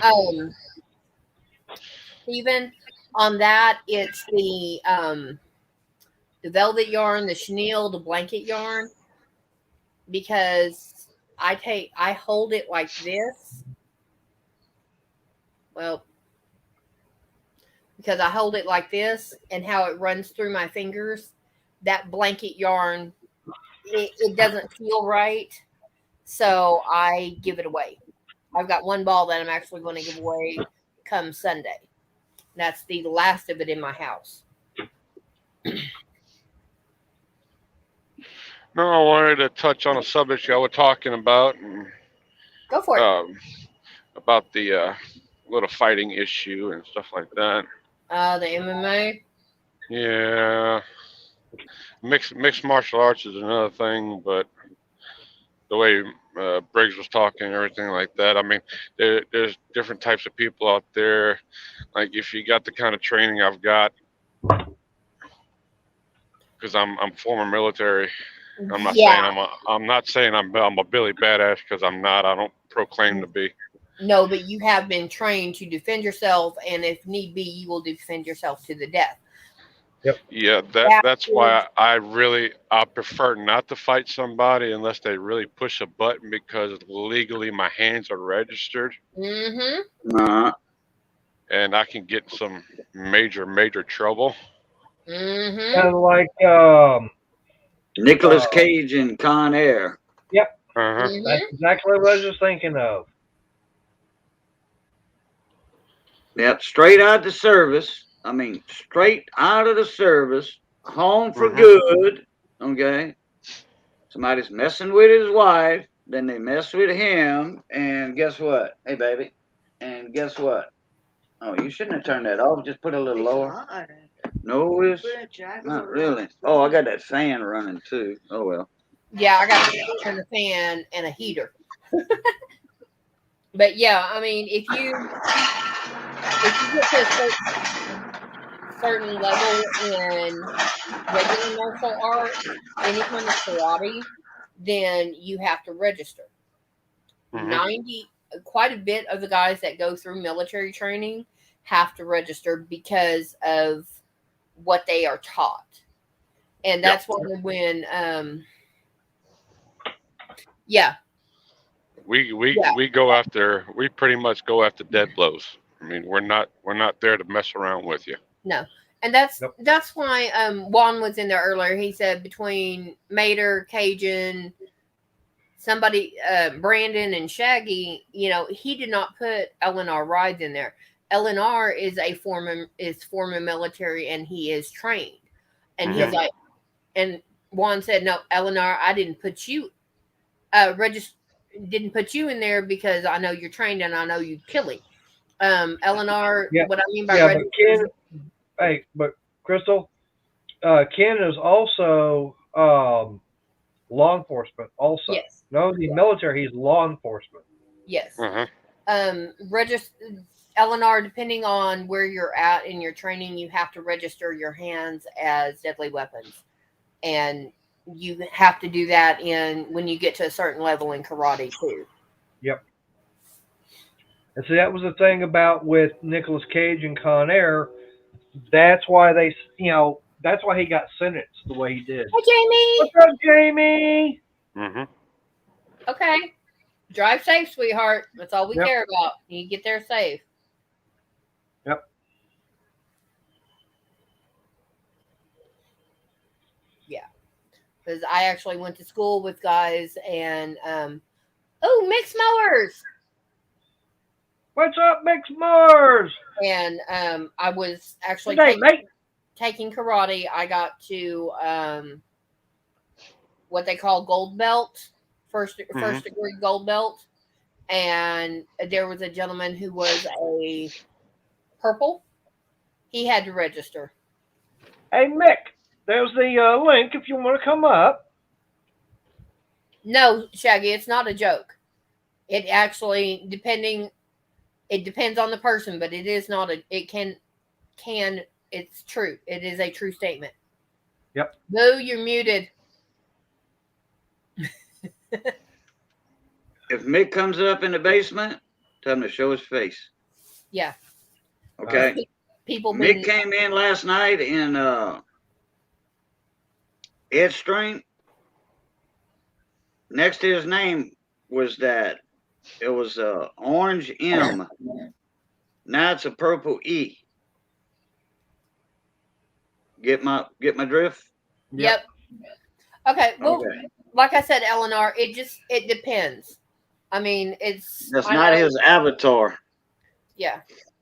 It just depends, Eleanor, on where you're at and what they require. Well, this guy here is coming in the basement. Yeah, I know him, unfortunately. We all know Briggs. Hey, sorry, not taking you up on that offer. No, I don't. Don't worry. Ain't offering you that. What's up, Mix? If you're the right Mick. How you doing, Mick? Ooh-wee. It is cold. Yep, I'm complaining. It's 11 degrees out here. Yeah. I'm good. All right, I'll be right back. I gotta go get something off the front porch.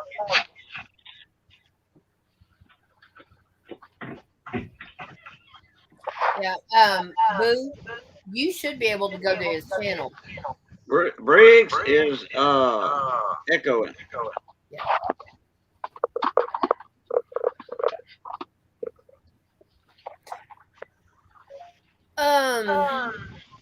Yeah, Shaggy, Briggs is echoing. Shaggy, again, that depends on where you're at and what's going on. Okay, Mick. Well, I mean, he sounds like the real Mick, but you never know. Somebody's echoing. Yeah, it's That's Briggs. He was the last one up. And there's Mick. There's your train. Yeah. Mick's passing by Mater's on the railroad. Boy, that's a long train. Which Mick does work on the railroad. I know that for a fact. That's his job. One of his jobs. Yep. Right now I got some guy out of Chicago area wanting to toot his own horn. No, that's not Ed. That's Mick. He's on a long train running by. Ah. Yeah. Hey, it could still be a guy from Chicago. Yeah, trust me, there's an engineer on that train. Yeah. Hey, Breezy. What's up, Breezy? Hey, Breezy. Let me bring this chat up on my tablet over here.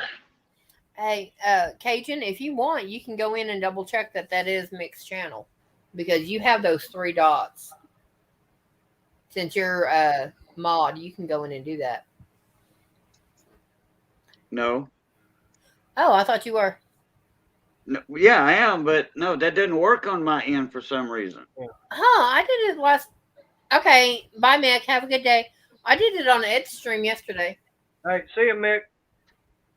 Yeah, thanks for being here. No, those 3 dots don't take me directly to his channel.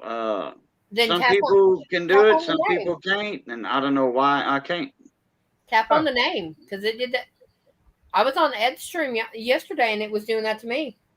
It was letting me go in to check out the channel. No. Huh. I guess it must be because of the monetization. Because there was one on Ed's stream. I don't know. I've been in everybody's channel that are monetized, non-monetized, all that. I'm a moderator in that channel. I've even tried it when I'm the host, my own channel, and I can't click on the 3 dots and go to their channel like some people can. Now that's $5.02 worth of diesel. Don't you lose any of it. I'm trying not to.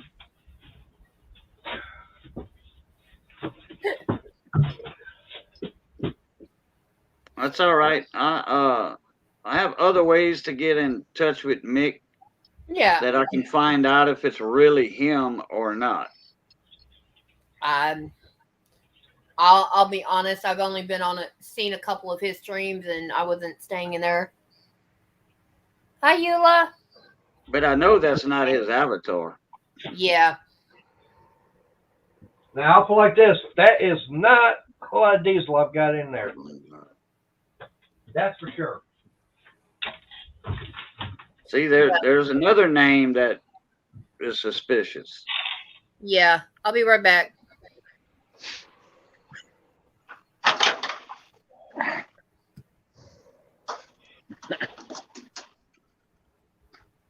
Yep. Oh, come on, you. Yeah. Okay. But also can't get to the people's channel without searching them. Some can, some can't. That's right, Eleanor. That's right.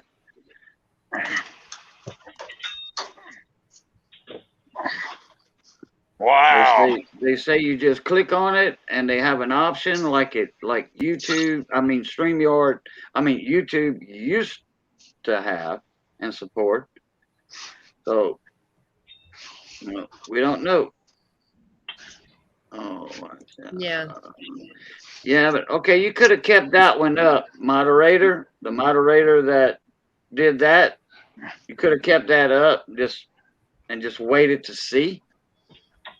Yeah, see, that's what I was going to do was go find out. That's why. That's crazy. Some guy, I started a guy's truck, and he was out there cussing me out because I started his truck. He said, I can't pre-trip the oil. I said, I checked your oil and started. Next time out, I won't let you deal with 17-degree weather, you numbskull. Most guys would be thankful that I started their truck. Oh, I'd be saying thank you. Not a problem. Let me My boss get said you home now, please. My boss said to come over and jump start my damn truck. I said, yeah, I'm gonna go start his. I checked the oil and fired that baby up. He's like, I want to start my own truck. Okay, whatever. Hey, tell you something, we're still gonna start it because we need to make sure these trucks run. Yep.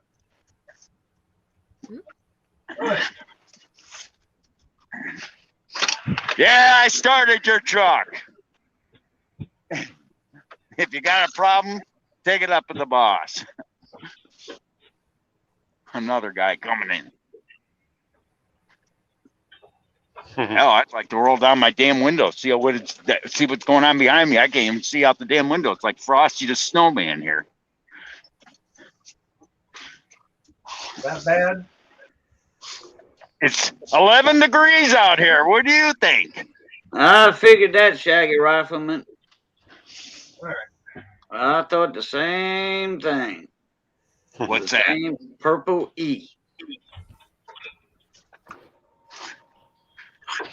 Yeah. See, I was gonna go find it, but. Oh, okay. Yeah. Oh, there you go, Shaggy. There you go. Yep. That proves it. Trolls. Hey, Ed. The only problem I have getting your blanket out is I have to find a box the right size. And I will, like I said, I'll throw in some of Mater's stickers because I don't have any of Ed's, Polar Bear Ed stickers.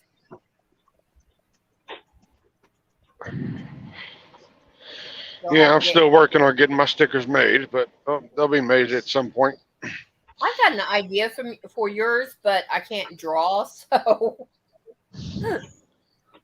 it would be just because of your name. I've got a nice idea, but I can't draw. Mm-hmm. I need to get together with somebody that can, and then I would find a way to get it to you. Hey, Edward Burke, how you doing, mon ami? You just send it over to Cajun, and Cajun email it to me, or if Cajun wants to send you over my email, or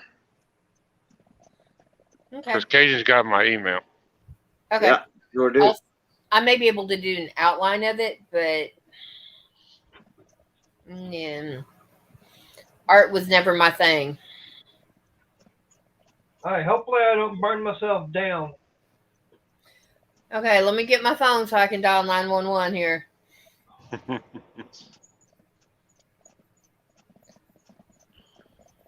Okay, I got the phone app up.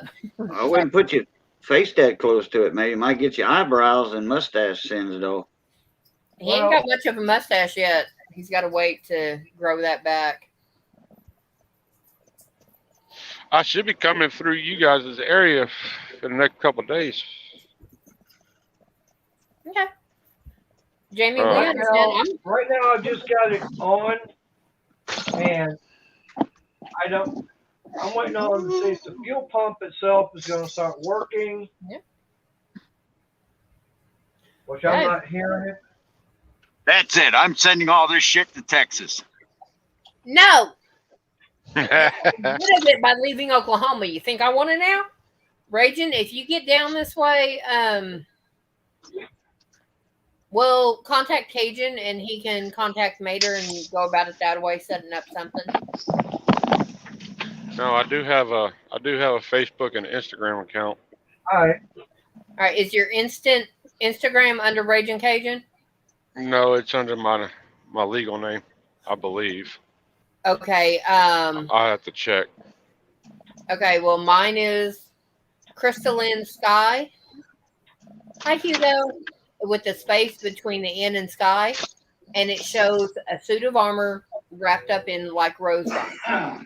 When you find that one, friend me, request to follow me on Insta, and we'll get it set up because I've got Instagram. So does Mater, but he's only used it for like less than a minute. Yeah, I don't. I've got an Instagram account, but it's what 2 or 3 times I've actually been on it. Yep. Shaggy, he can't take it with him, unfortunately. And I don't want it either. I'm sure South Carolina don't either. Our Shaggy Rosselman's in Tennessee. He said, take it with you when you leave. What's that, cold weather? Yep. Yeah, it's cold up. It's cold right there, up there right now. From what I understand, we had a temperature drop, and my son was saying it snowed in Oklahoma. I said, ain't you glad you ain't there?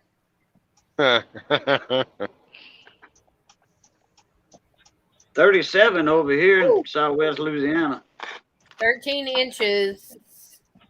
One of the days that Princess Jamie was in Pennsylvania. Juan, I do not know why your requests are not coming through, but they are not. So, let me go.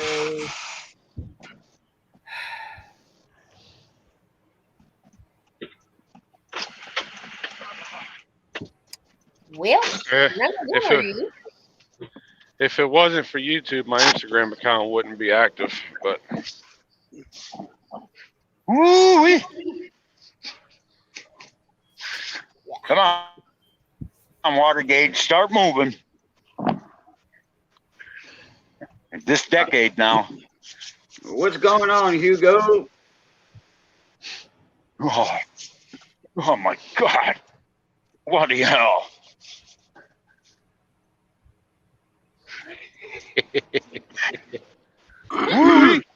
It's cold breeze. Yeah, when you're friggin' ear, you can feel your ears freeze. Hell yeah. Yeah. Oh, and we were talking about how cold it was last night. You had that lady next to you, and you said, "Oh man, y'all complain about the cold all the time. It gets cold up here in New York." Hey, she was saying 40 degrees was cold. 40 degrees Bye, ain't cold. Have a good night. Tyler, hello. This is 11 degrees out. This is cold. I used to flatbed, so yeah, cold is cold. Yeah. I've strapped and tarpaulin in 5-degree weather. I'm sending this to Brandon and Maynard. No, I don't want it. I don't give a damn. I sent it last year. I'm going to do it again this year. No. Yes. Well, when it gets here, it's going to get here. But believe me, Briggs didn't send it down. Oh, yes, I did. Mother Nature, me, are close fast. Don't you kid yourself. 13, where Janie's at. No, we gotta go to the house in the next week or so because our IFTA sticker's up there waiting for us. Yeah, I just did mine. Yeah, we got the paperwork for it to prove we got it, but our company sends it to our house with all our permits and stuff.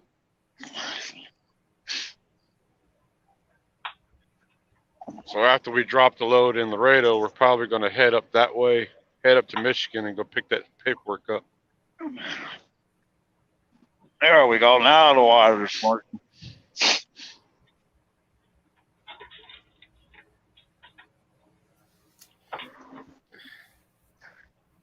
Yeah. Yeah. No, I like sending it to Texas. I did last year.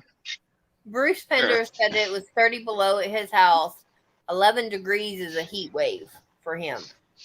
Hey, 30 below is cold too. I'll give you that. But me, when it gets below freezing, forget it. It's cold. There is one good thing about having it this cold though. When it snows, it don't snow much.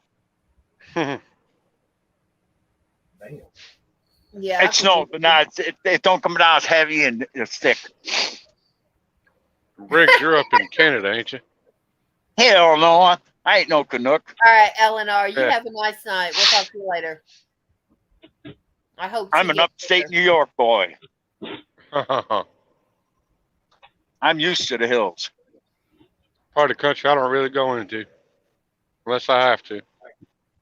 Upstate New York is beautiful. It is. I've been up by I actually was in Elmira for a couple of weeks. It's beautiful up there. Well, being an owner operator, they're gonna have to pay me good money to come up there.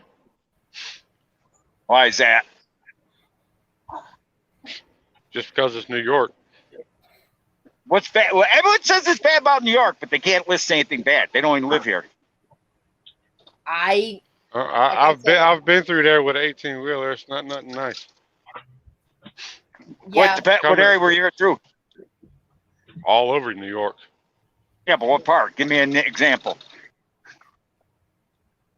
I've been in New York City with a friggin' 18-wheeler. Well, that's New York City. This ain't New York City. I'm in upstate. There's a big difference. Mm-hmm. Yeah, he's down by the Catskill, the very foothills of it. I will admit, it is pretty country up there. But Yeah, what were you in Elmira for? Get away from Oklahoma. Well, why Elmira? Free ride. Okay. Yeah. At that time, it was a mistake for me to do it, but 4 or 5 years ago, if I could go back and be up there, yeah, not a problem. But at the time, it wasn't right. So. Well, if you were in Elmira, what area were you in? I was probably about 5 miles from Walmart. You weren't in Elmira then, because Elmira is a lot further than 5 miles. Well, that's where they said we were. What street were you on? You should be able to remember the street. It's not that. Briggs. I was 19. You said 4 or 5 years ago. No, if I could 4 or 5 years ago, if I could have gone back and redone it, I would have. Oh, okay. 23 years ago, no, I'm not going to remember it. So.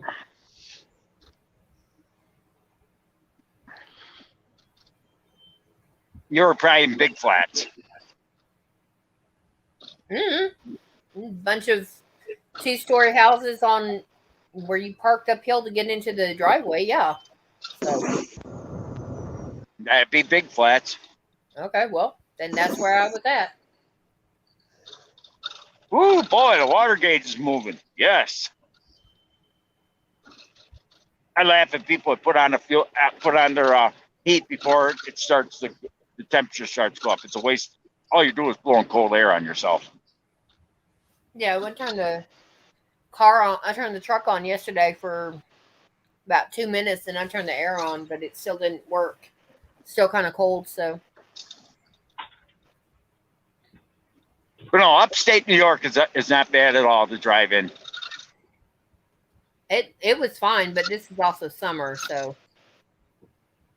Whereas I've been to pretty much all your big time freaking downtown areas in a semi. Most of the places I dropped in New York is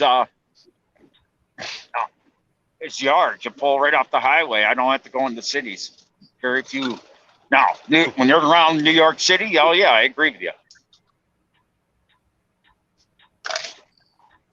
When they try to send us up there, I bid the load so high they don't want to send us.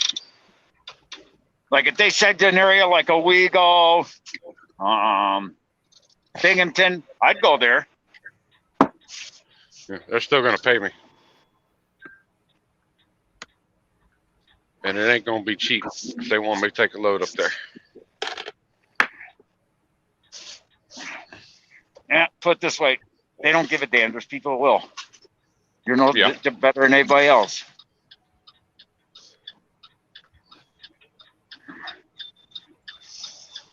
I mean, because there's areas you go, like I wouldn't go. Seriously, buddy, you're going to try and outmaneuver a semi into a roundabout. Beautiful. Good job. I've done I already said the day I retire, when this old man's retired, my last day, someone does that, I am going to push them off the road. I ain't going to stop. I don't give a damn. Especially if because I won't do it if I'm in the right, if I'm in the wrong. But if I'm in the right and they do that, I am going to push that friggin' truck or car, whatever it is, be forewarned that world. You do that when I retire, I'm going to run your ass over, and I won't lose any sleep. I ain't going to kill them, but I'll push their butt over. I was only going about 5 miles an hour. I'll push that thing. Yep, sorry. He came out in front of me. Have a nice day. Yeah. Oh, my insurance, too bad. Shouldn't have cut off the semi. Okay. I was in the roundabout already. Yep. Jamie, you're fine. Right now, people are just talking about being in New York. It's all good. I don't know if nobody said anything about your comment having. Right. Yeah, we'll let you know. Yeah. We'll let you know, Jamie. You're good. It's no apologies. When I'm on my phone, I tell everybody, hey, hi in chat. I cannot see the comments, so y'all guys will have to make sure that Cajun or whoever gets a hold of me because I can't do it. And I'll apprise you, Jamie, on the who comes in and stuff, says hi. All the new people. Yeah. Sorry, I had Come on, window open. On something I did earlier, so I had to drop. I lost Mater on my phone. I killed him.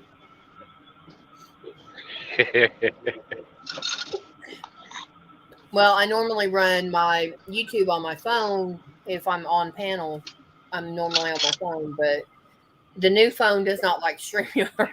I don't know why. So I stole Mater's laptop and changed the name on it because he's out in the shop working. Yep.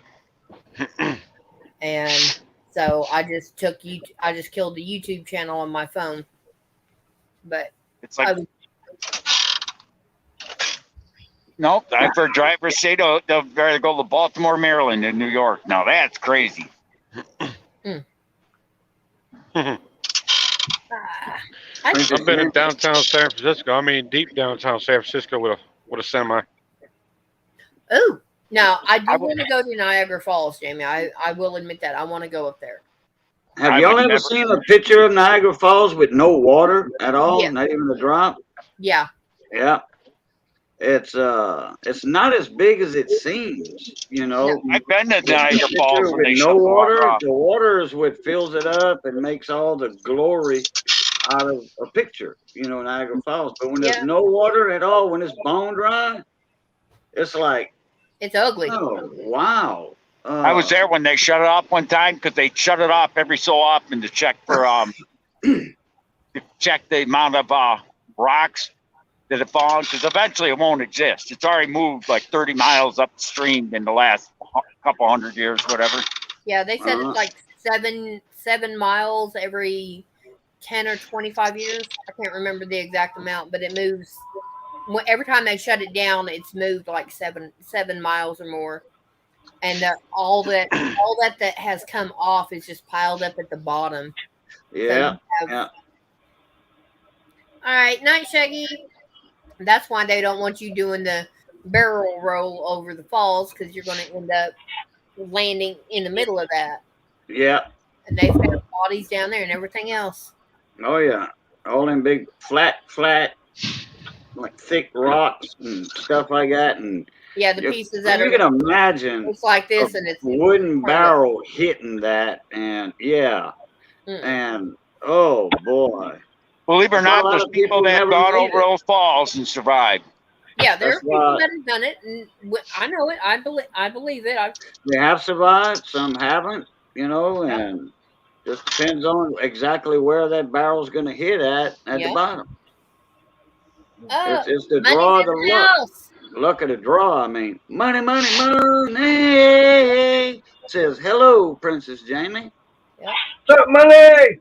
And you got how much longer were you wanting to stay on, sweetheart? I'd do another 30 minutes. Scott. The other Scott. Yep. They found when I was there. They found about 4 barrels with bodies in them. Yeah, they drowned right there in the barrel. The barrel didn't open up. They actually drowned inside the barrel, and they became skeletonized. Yep. Now, Anthony, the only thing that I'd want to do in San Francisco, there is only one place there I would love to go to. And it's the to me, it'd be the number one place to go. Alcatraz, The Rock. I would love to go to the Rock. I've actually been there. I was there once. I wouldn't mind going. So they let you out? Yeah, right. Like me. It ain't open anymore, Mater. Hate to tell you. So when did you get paroled out of there, Briggs? What's that? So when did you get paroled out? I was only 5 years old when they closed it, so I don't think I got paroled. Oh. Okay, Jamie. I'm not a criminal. But don't they have a big zoo in San Francisco? Yeah. Okay, thought so. But and it's around that, and there's a big park around that area or something. Some big park or historical district. I don't know, but I'm going to drop out and make sure you bring your bowl in tonight. I am. If it sits out there tomorrow, I'm going to set fire to it so that it will burn. Not like this. The outside cats are still munching away. Yeah. The turkey we had for Christmas, we put it in the icebox, which was fine, but it wasn't sealed shut. It was not in containers. So it dried out and just blah. Yep. And I pulled it out, handed him the entire thing, and said, "Take it outside. Put other stuff in on it that we needed to get rid of." So, like the ham bone from New Year's. Literally cutting all the ham off the bone. That was a big old ham bone too. Mm-hmm. Yeah. They didn't have a dog. Huh? What's up, Scott? The bone was about like that before you got to the knuckle, and then the knuckle was about like that. Yep. What's up, Chef Scott? Yeah, how you doing, Chef Scott? Ooh. Uh-oh. What'd you put on it, Scott?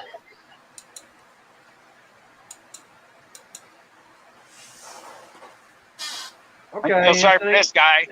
Guy on the side of the road changing his tires on with a pair of shorts on. Oh, yeah. 12 degrees out. He's changing a flat tire with shorts on.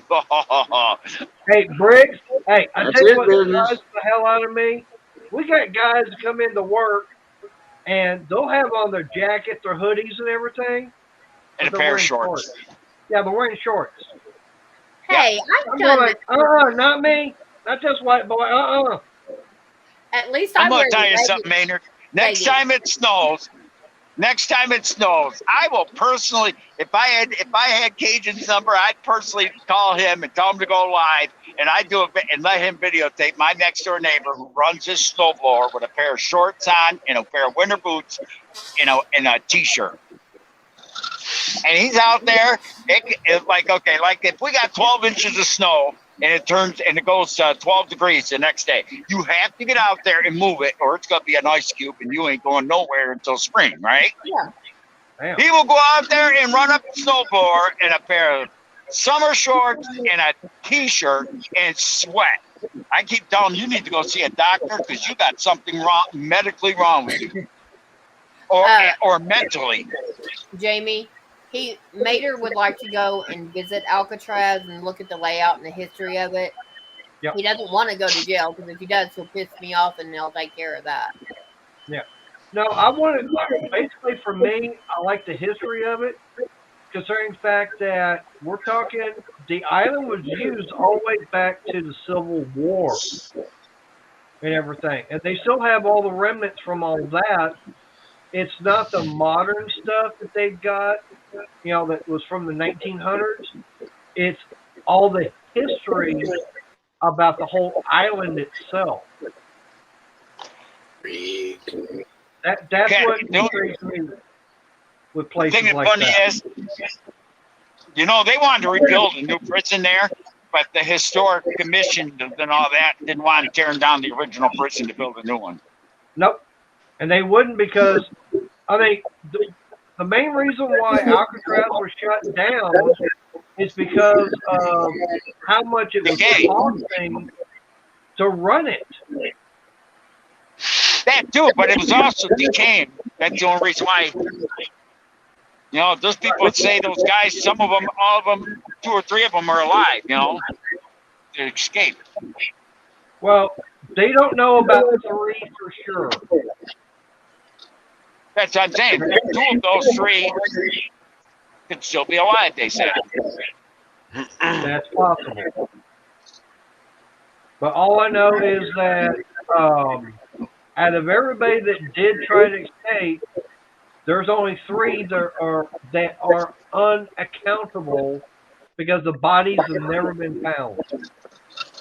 Well, 2 of them were supposed to be spotted down there in Puerto Rico. Matter of fact, I heard, I don't know if it's true or not, the federal government said if they would come forward, they would drop all charges anyways. It's been so many years. Oh, yeah. Come on, if one of them walked into your local police station that made her that said, I'm blah, blah, blah, and could prove who he was, you think they would arrest him? They would take him into custody and go through the process. Someone got an echo. Because he is an escaped felon. What's that? That's great. They are an escaped felon. Yeah. So they would have to take him into custody, and they would have to go through the process. I bet you they'd be released within a month. They wouldn't put it back in prison. Possibly. I think the government already said they would drop the charges. The charges have been dropped because it's been too long, and for what they were in there for was penny shit, really. Not really. They were in there for a long time. But the thing about with Alcatraz is that there were no power lines run to it. There was no water lines run to it. So they actually had to build their own water distillery for fresh water, and the electricity was all provided by diesel generators. So they had to constantly be bringing in diesel for generators to be able to have electricity out there and for running the water purification system. All right, Money, you're being quiet. I'm trying to figure out where that echo's coming from. I don't know where it's coming from. Hang on. All right. How about now? I don't hear it. I'm still hearing it. I got Briggs muted. So, okay, it's not on Briggs. It ain't always Briggs, there. Well, I'm still hearing it. Well, actually, it's gone now. What you hear? Echo or something? Yeah, I'm hearing an echo. Well, I was. Yeah, and I don't even have YouTube on. Huh. Yeah, I don't neither. I heard it. I was hearing it too. I think it's money, money, money. Nah, I don't know. I don't hear it now. I don't know. I didn't hear echo earlier. Yep. No problem, Raging. Well, okay. Good news is I didn't burn the garage down. All right. All Not right. yet. No, not yet. I mean, I have done a test run on this diesel heater. I didn't put a lot of fuel in it. What I was doing to try and have power, since it is 12 volt, I figured what I'd do is I'd take my little trickle charger that I hook up to the motorcycle to, keep the battery charged up. It's only a little 2 amp. Yeah. And I brought a spare motorcycle battery with me. Yeah. And hooked it all up. But this thing draws a lot of power to start up with. So that little motorcycle battery wasn't able to handle it. Now I brought in a lawnmower battery, which doesn't make any sense, but it actually allowed the fuel pump to pump fuel and everything down to the combustion chamber. It actually did ignite, and I actually was getting some heat out of it. Now, mind you, I don't have the exhaust pipe hooked up to it, so all that hot exhaust was going straight down on a wooden bench. So I gotta get that solved. But I'm gonna have to go to a different power source for sure. What's up, Gary? What's up? What's up, red line? I'm still hearing a feedback. I am too. Shouldn't be me. Nope. Hang on. There's only one other thing. I heard it. Okay. I got Cajun muted. So I don't hear it you now. start speaking. All right. I'm not hearing anything. I'm not hearing it either. Nope. I doubt it's got to be on Cajun's end. Yeah. Might be because he doesn't have his earphones in. He does, he said. No, he doesn't have his earphones. Well, hang All on. right, Cajun, I got you unmuted. Do you have your earphones in? Mm-hmm. But I heard the echo after I was muted. Huh. Well, I don't Say hear it something, red now. line? Yeah, I don't hear it. Yeah, I'm here. I don't hear it no more.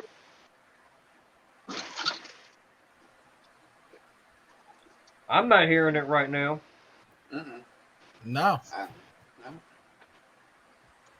Ooh. So what's going on with you, Gary? I will put my earphones in, though. All right, do what, Gary? Just got back from the shop. Ah. So what were you tearing up at the shop? Well, I fixed the heater in my truck. Got to look at the oil leak situation.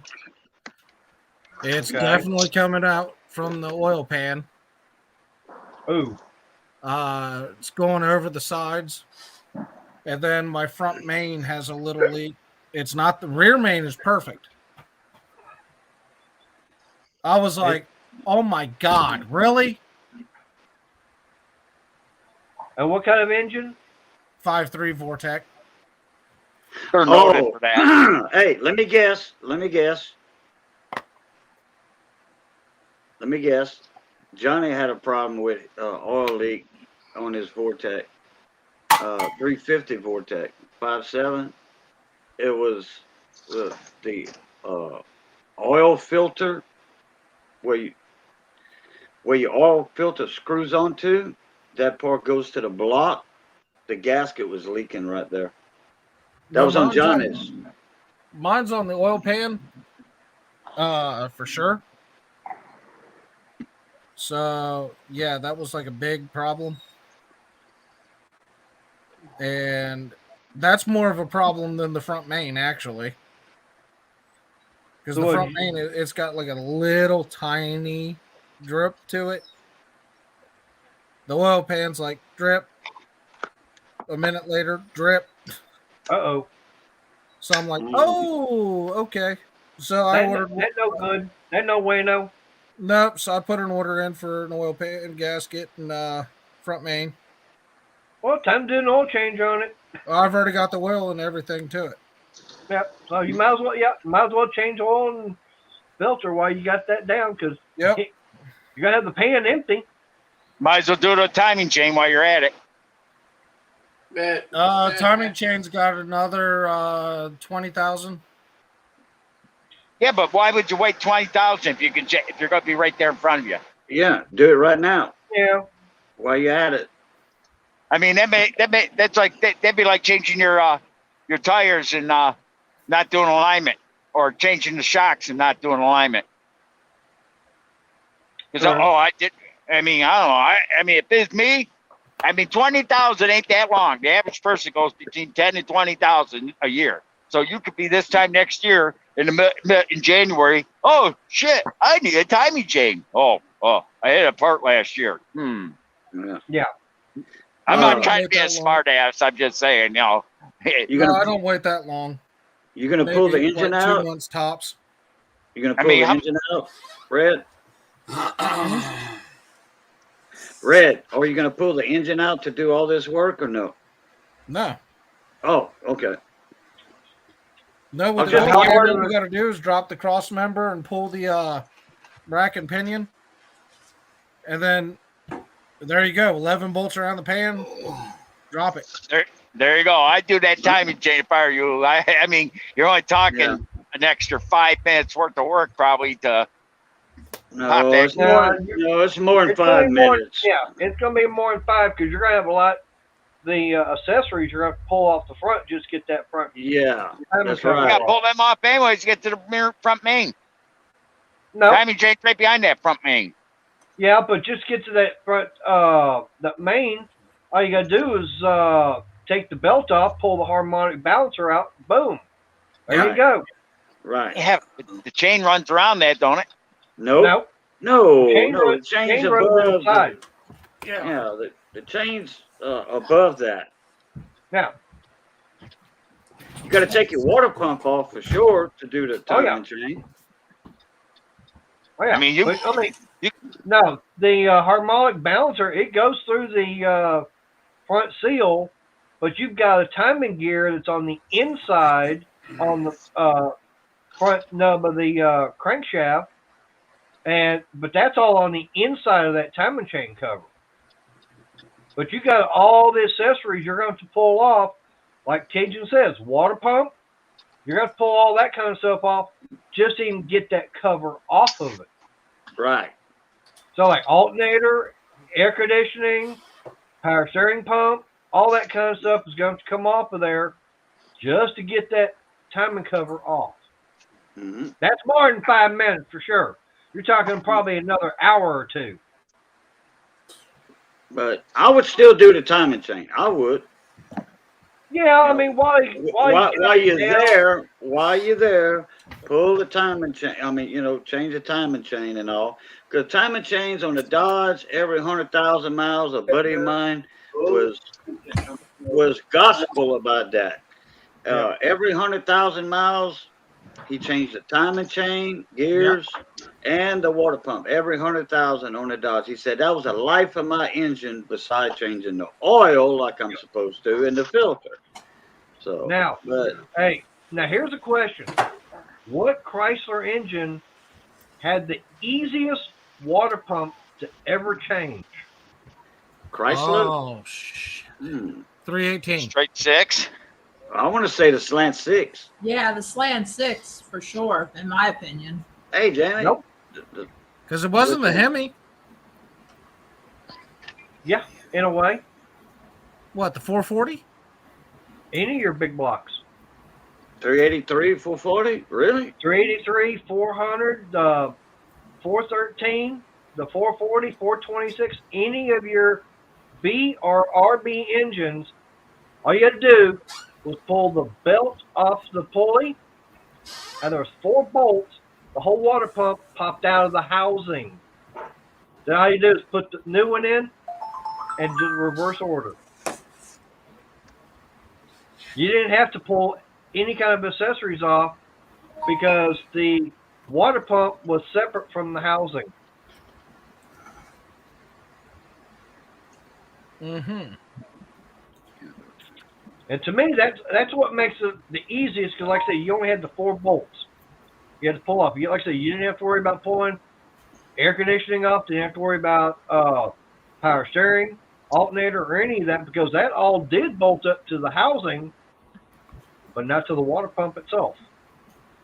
Right, Anthony. I am for that. The 440 with the 6-pack versus 426.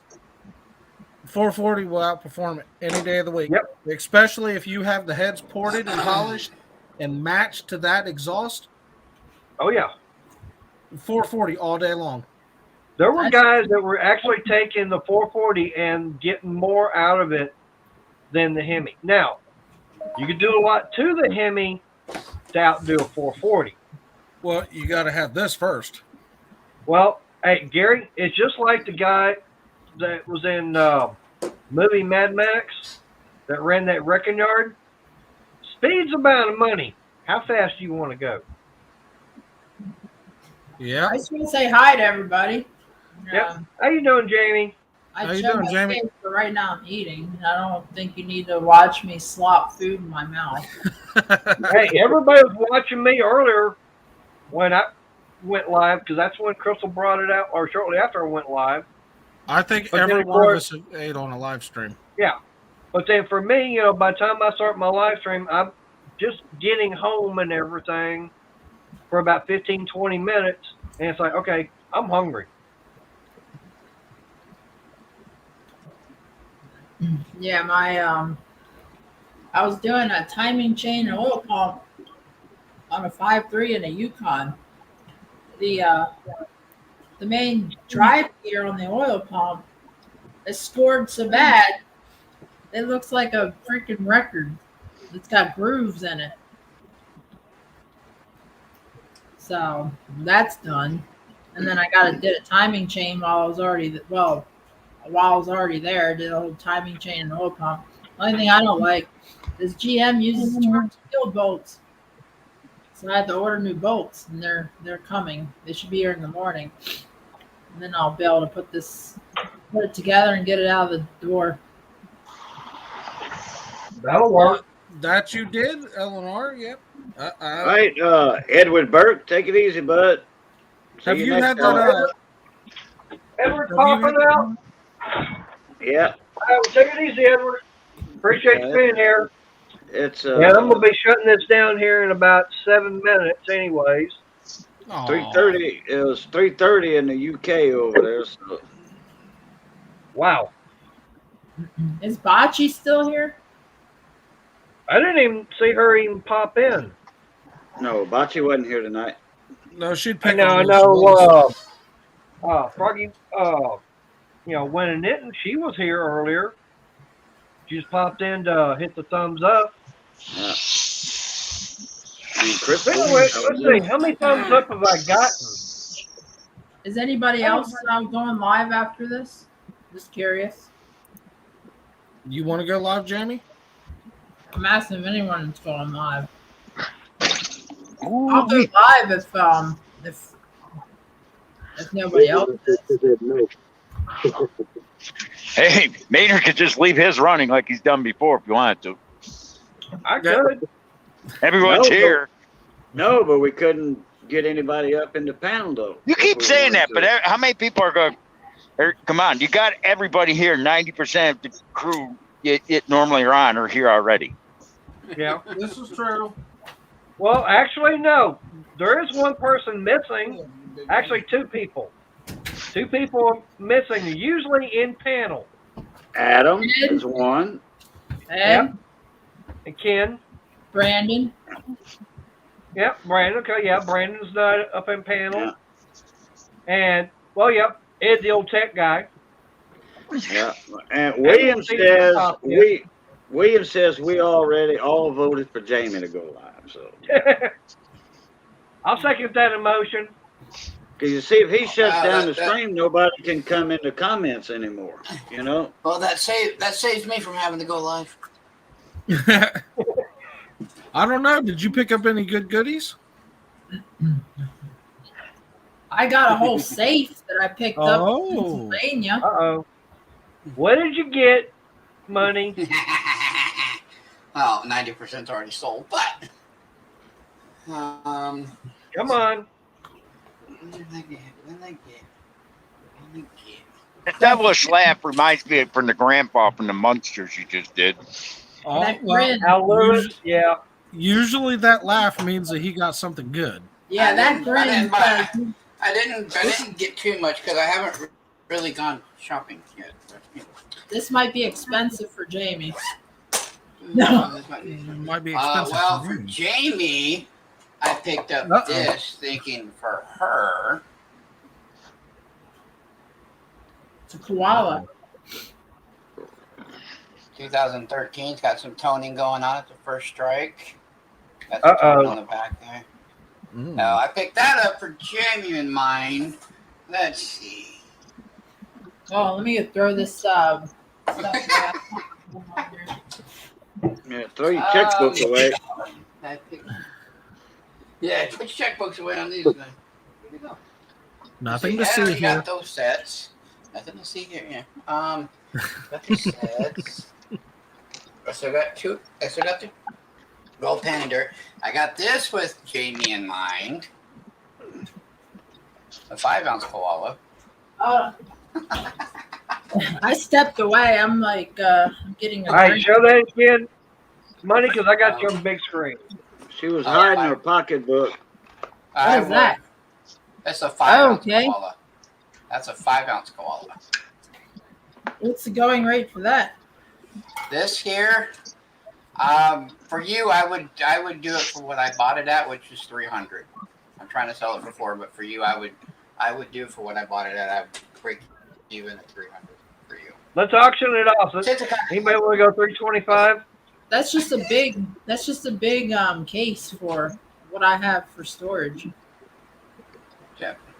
Well, actually, it comes on this, and I would throw this on to display it. But hey, come on, it's like that. So, what is value on something like that, money? This here retail about $425. Because it's the for the 5-ounce. The reason it's so much is because it's the first year of issue for the 5-ounce. She has the first year of issue for the 1-ounce, which was the 2007, but in 2011, this was the first year they started making the 5-ounce koalas. And being an ultra cameo, which is almost like a reverse proof, that's why it's so much. Plus, it comes with a COA that someone had this, and there was only 5,000 of these made, which also brings the white. So, all right, see you, Ken. Yeah, see you, Ken. Well, there's that. But you'd be the only one to get that price. I mean, if not, it's probably going to get sold at the next show. I better not tell Cajun what I found. Yeah, don't tell Cajun what you found. I found a whole bunch of currency. I know not too many people are into currency. We had a whole bunch of these that really fit people's pocketbooks. The silvers. Yeah, these here are, let's see how many there. Hold on. I'll be right back. I gotta fill up my drink. 4, 5, 6, 7, 8, 9, 10, 11, 12, and I think I'm selling all these for $30. All 12 for 30. Cajun, guess what I found? No, what'd you find? Well, it's something that you're familiar with. Must be a Morgan or a gold nope. coin. Yep. No. Gold coin. Yep. 1908. St. Gaudens, $20 double eagle. Okay, and you have my attention. And it's in a. Looks like it's been inside of a cardboard container, with the plastic and everything. And because I can see a little bit of rust on the staples. And this thing looks in damn good shape because I can see a talon on the foot of the eagle. Let's see the goodies that I have. Let's just do that. And it's very easy for me to see the fingers on her hand, on the olive branch. Money, you drop something, when you're picking that stuff up, you drop something to your right. I know, it's over here. No, you dropped it on the floor. Oh, the money. What's cash laying around? Oh, okay. 1908 St. Gaudens, $20 gold coin, no motto. Thank you. Yeah. What about it? What's the value on that? We talked about this just a few days ago. Yeah. Not that I remember. Money had one. I would be around. Money was looking at one also. A 1908 no motto for about and MS64 condition. Yeah. All right. What's something like that worth? Oh, we've already been through this already. Well, I don't remember. I've slept since then. Oh, you don't have Coin Book USA bookmarked? No. I would. I would, Brian. Anyway, so just a few things, Gary. Not much. I follow Money Maniacs. I follow his lead when it comes to like the current prices and stuff. Everything now the 2008, we talked about this before. I was looking at buying one. They had it for sale for $2,300. I was trying to be at $2,000.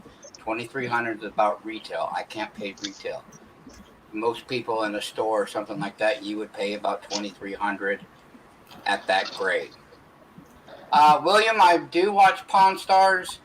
But ever since I got into the coin business and everything, I have learned how much they lowball everybody and how what their profit margin is on that show, and it kind of got me away from it.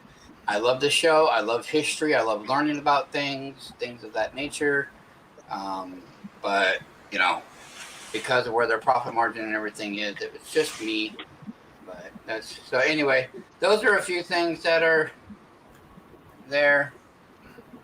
That's just one little section, but yeah, they do lowball people. Yeah.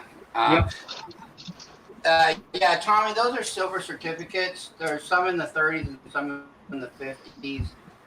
That's why I was just selling the whole lot because used, all 12 for $30 because they're older silver certs. That's why the bills are so special.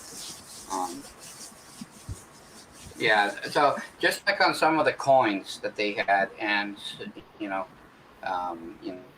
things of that nature, and other things that I dip into with collectibles because of Miss Money, Pokemon cards and stuff like that. I don't get into them too much, but I know some bases on prices on them. And, yeah, they lowball the hell out of them. But anyway, yeah, this is just showing you guys. This is Redlines and Jamie, but Jamie, you have that one. That was the first year. You got that one. This one's the second year, Koala.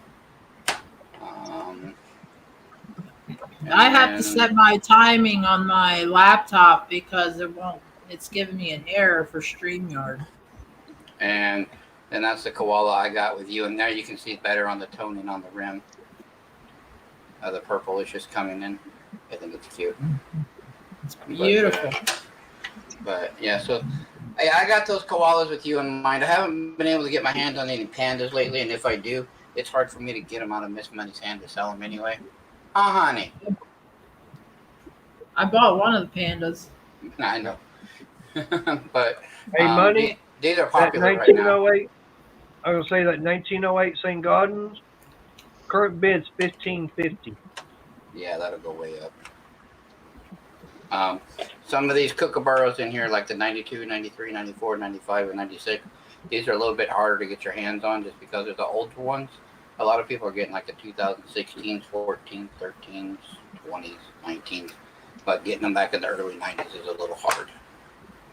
So, I can show you the coin that I bought off of QVC because it's on the. oh God, it's in my seat right now. Oh God! Please don't ever buy QVC home. This was in 2000. This was in the year 2000. Oh, please don't ever buy one of them again. They're so horrible. They're so horrible. But if I go live, then if people want me to go live, I'm not going to go live if I don't get like a somewhat of a following. Oh yeah, I'll be there.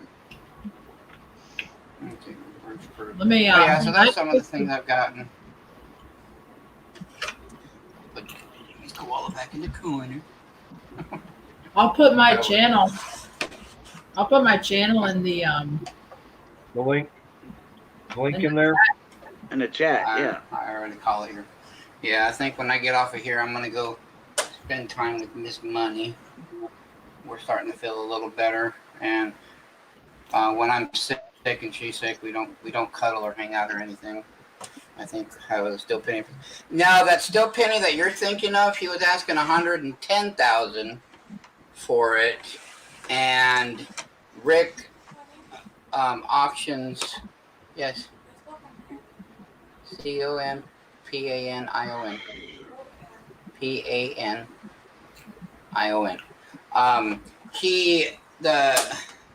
one of his guys came in that watches the auctions. Now I trust what the guy said about the auction houses, but unfortunately you can only go off of that at the current time, not with the way the market is. And they said that the last one sold at the auction house for only $30,000. And in the words of Cajun, I was calling bull butter on that one because there's only 7 steel pennies. There's only 7 steel pennies graded that are known in the coin community, and that was probably the only one that was coming up available within the Western Hemisphere of the U.S. And they were trying to offer him a 1944 steel penny, and they were trying to offer him $32,000 with the highest that Rick would go. I would have stuck with my guns and said $110,000 is the lowest I'll go. So that's just where we'll keep it, because you go into a great collections. You know, we talked about the auction houses before. I mean, even if I were to take that to a coin show and just flip it for trades, I mean, I'd have a guy with a display case going, here, you pick whatever the hell you want out of here. Just keep picking for a while. You know? What everybody has to realize about pawn stores is, by the time you watch that episode on TV, that brand new episode, all of that happened a year before, 8 months to a year before you are watching it. Okay. Yep. So, like Money said, the market has done changed since then. You know. Yep. The market changes in 2 or 3 months, whatever. Those episodes were recorded, then 8 months to a year later, they were put out for televised production. Now I understand. You know, and not to interrupt Cajun, but I understand people got to make a profit. You got overhead. Okay. When I sell these coins, you guys buy these slab coins for the koalas, the pandas, the whatever. You know, people have stuff on layaway with me right now. You guys buy that. Out of these slab coins, I'm pretty much making, when I give you a price, I'm making $5 on these things. Because I'm buying these for around $55, $60 a piece myself, just to get them in. So if I turn around and sell them for $65, I made $5 on one of those pretty coins. So trust me, I'm not breaking the bank. Nobody is. And it drives me crazy when you get these people on certain channels, not just saying Pawn Stars, but I've seen some other ones, or on YouTube or on other coin shops that I go in certain coin shops. I'll go in and some of this stuff that I'm offering you guys for, hi Mark, see, offering you for $65. They've got it in there for $80, $90. And I'm over here scratching my head going, why? I understand you have a certain profit margin that you're trying to create or to maintain. But you can't do that on every piece. Just like the silver certificates, certain things like that. Yeah, other things are going to have a bigger profit margin because of collector value. Maybe they're a lower mintage. Like Ed, the old tech guy, you know, he's not in here tonight. He has this on layaway with me now. This is no longer available. This 4-ounce silver set, the high relief. He's got this on layaway. He did it during a live stream. People were there live watching it. And he has this because there's only 1,000 of these sets made. So he knows one of these sets may not come up available for a long time unless he starts going to coin shows or something like that. But, you know, it's just stuff like that. Those will have a bigger profit margin versus, you know, obviously I'm making more off that set than $5, but I'm still not breaking the bank. You know, where our bread and butter is, you know, for coin dealers and stuff like that, which is what I'm out of right now because I run out as soon as I get it in, are the silver rounds, the gold bullion, the silver bullion, because right now that's where people are putting their money into. So as soon as I get them in, and it's this. As soon as, like, say this is a tube of, you know, 20, just say this is a tube of 20 silvers. As soon as I get that in, I mean, it's my hand, it goes out the door. It's that quick. I bring it in, I package it up, and it's gone the next day. I don't even inventory bullion right now. I can't. I can inventory that. Honey, hey, you're talking about pricing and stuff like that? Talking about, like, you know, home shopping and Pawn Stars? Oh, my gosh. What about that one show? Remember how you and I were discussing about the 71, 72, 72, 73, and 74 organs? What that guy was selling them for? The 72, 73, 74 what? The Morgans, the Carson City. Oh, the 82, 83, 84. All right, yeah, okay, 82, yeah, okay. The most common ones. Yeah, and he was trying to say the rarest ones. And what was it, $2,000 for all three? And I'm not just saying, not just me. Again, I repeat myself over and over. Don't just take my word for it. Anything I tell you, precious metal related, go Google it. Go ask there's plenty of coin people on YouTube. Ask them, hey, is money full of crap or is he actually saying what is true? You know, go ask somebody. Don't just take my word for it. But please, when people start selling you things and they're telling you this is really rare, don't be afraid to say, hey, show me, prove it. Okay, if this is so rare, show me somewhere that this is that rare. And if they can't, they're going to lie to you about anything. If I tell you something's rare, I'm going to pull out I'm going to pull out a COA. I'm going to pull out a gray sheet. I'm going to share a screen and show you on the website. I'm going to show you, right. I'm going to show you somewhere where, you know, there's only 20 of these made, or there's only 2,000 of these made, or there's only, you know, so many of these made. Like this one right here. You know, this one that Princess Jamie likes. Now, this one right here, it says on the label, it says one of the first 8,000 struck. So all that means is there's more than 8,000 of these out there. This is just one of the first 8,000 that came in the first batch. So this is basically them saying that this is the first strike. This is one of the first 8,000 that were ever made. Yeah. That could be the the 5,000th one struck. That doesn't mean it's the first one struck. Right. It just means it's one of 8,000. So if you see labels like that and they're like, this is the first one ever done, you show me where it says the first one ever made. I'll say that money will never. I'll just reiterate that money will never steer you wrong, because I bought one thing from him just because it looked cute, and Cajun recommended me to him already, and then I did some research, and then I bought another thing, and I'm waiting for him to spend more of my money or make me spend more money on him. Well, I bought 3 more things to make you spend money. I just don't know what you're looking for right now. Show me the money. Money's good at doing that. Girly, cute money backed by some sort of government coins. It's right now what I really have is I've got silver in the house, but it's like a lot of collectible stuff. I mean, you guys have seen this before, but You know, this is 22 ounces of silver because these are all 2 ounces apiece with the filler coin. So I mean, I am you touch the edges of it because I haven't stable yet. You know, these are chunky monkeys. These are the Queen's Beast. I mean, this set alone is not hard to get your hands on, but it is when you don't have the money.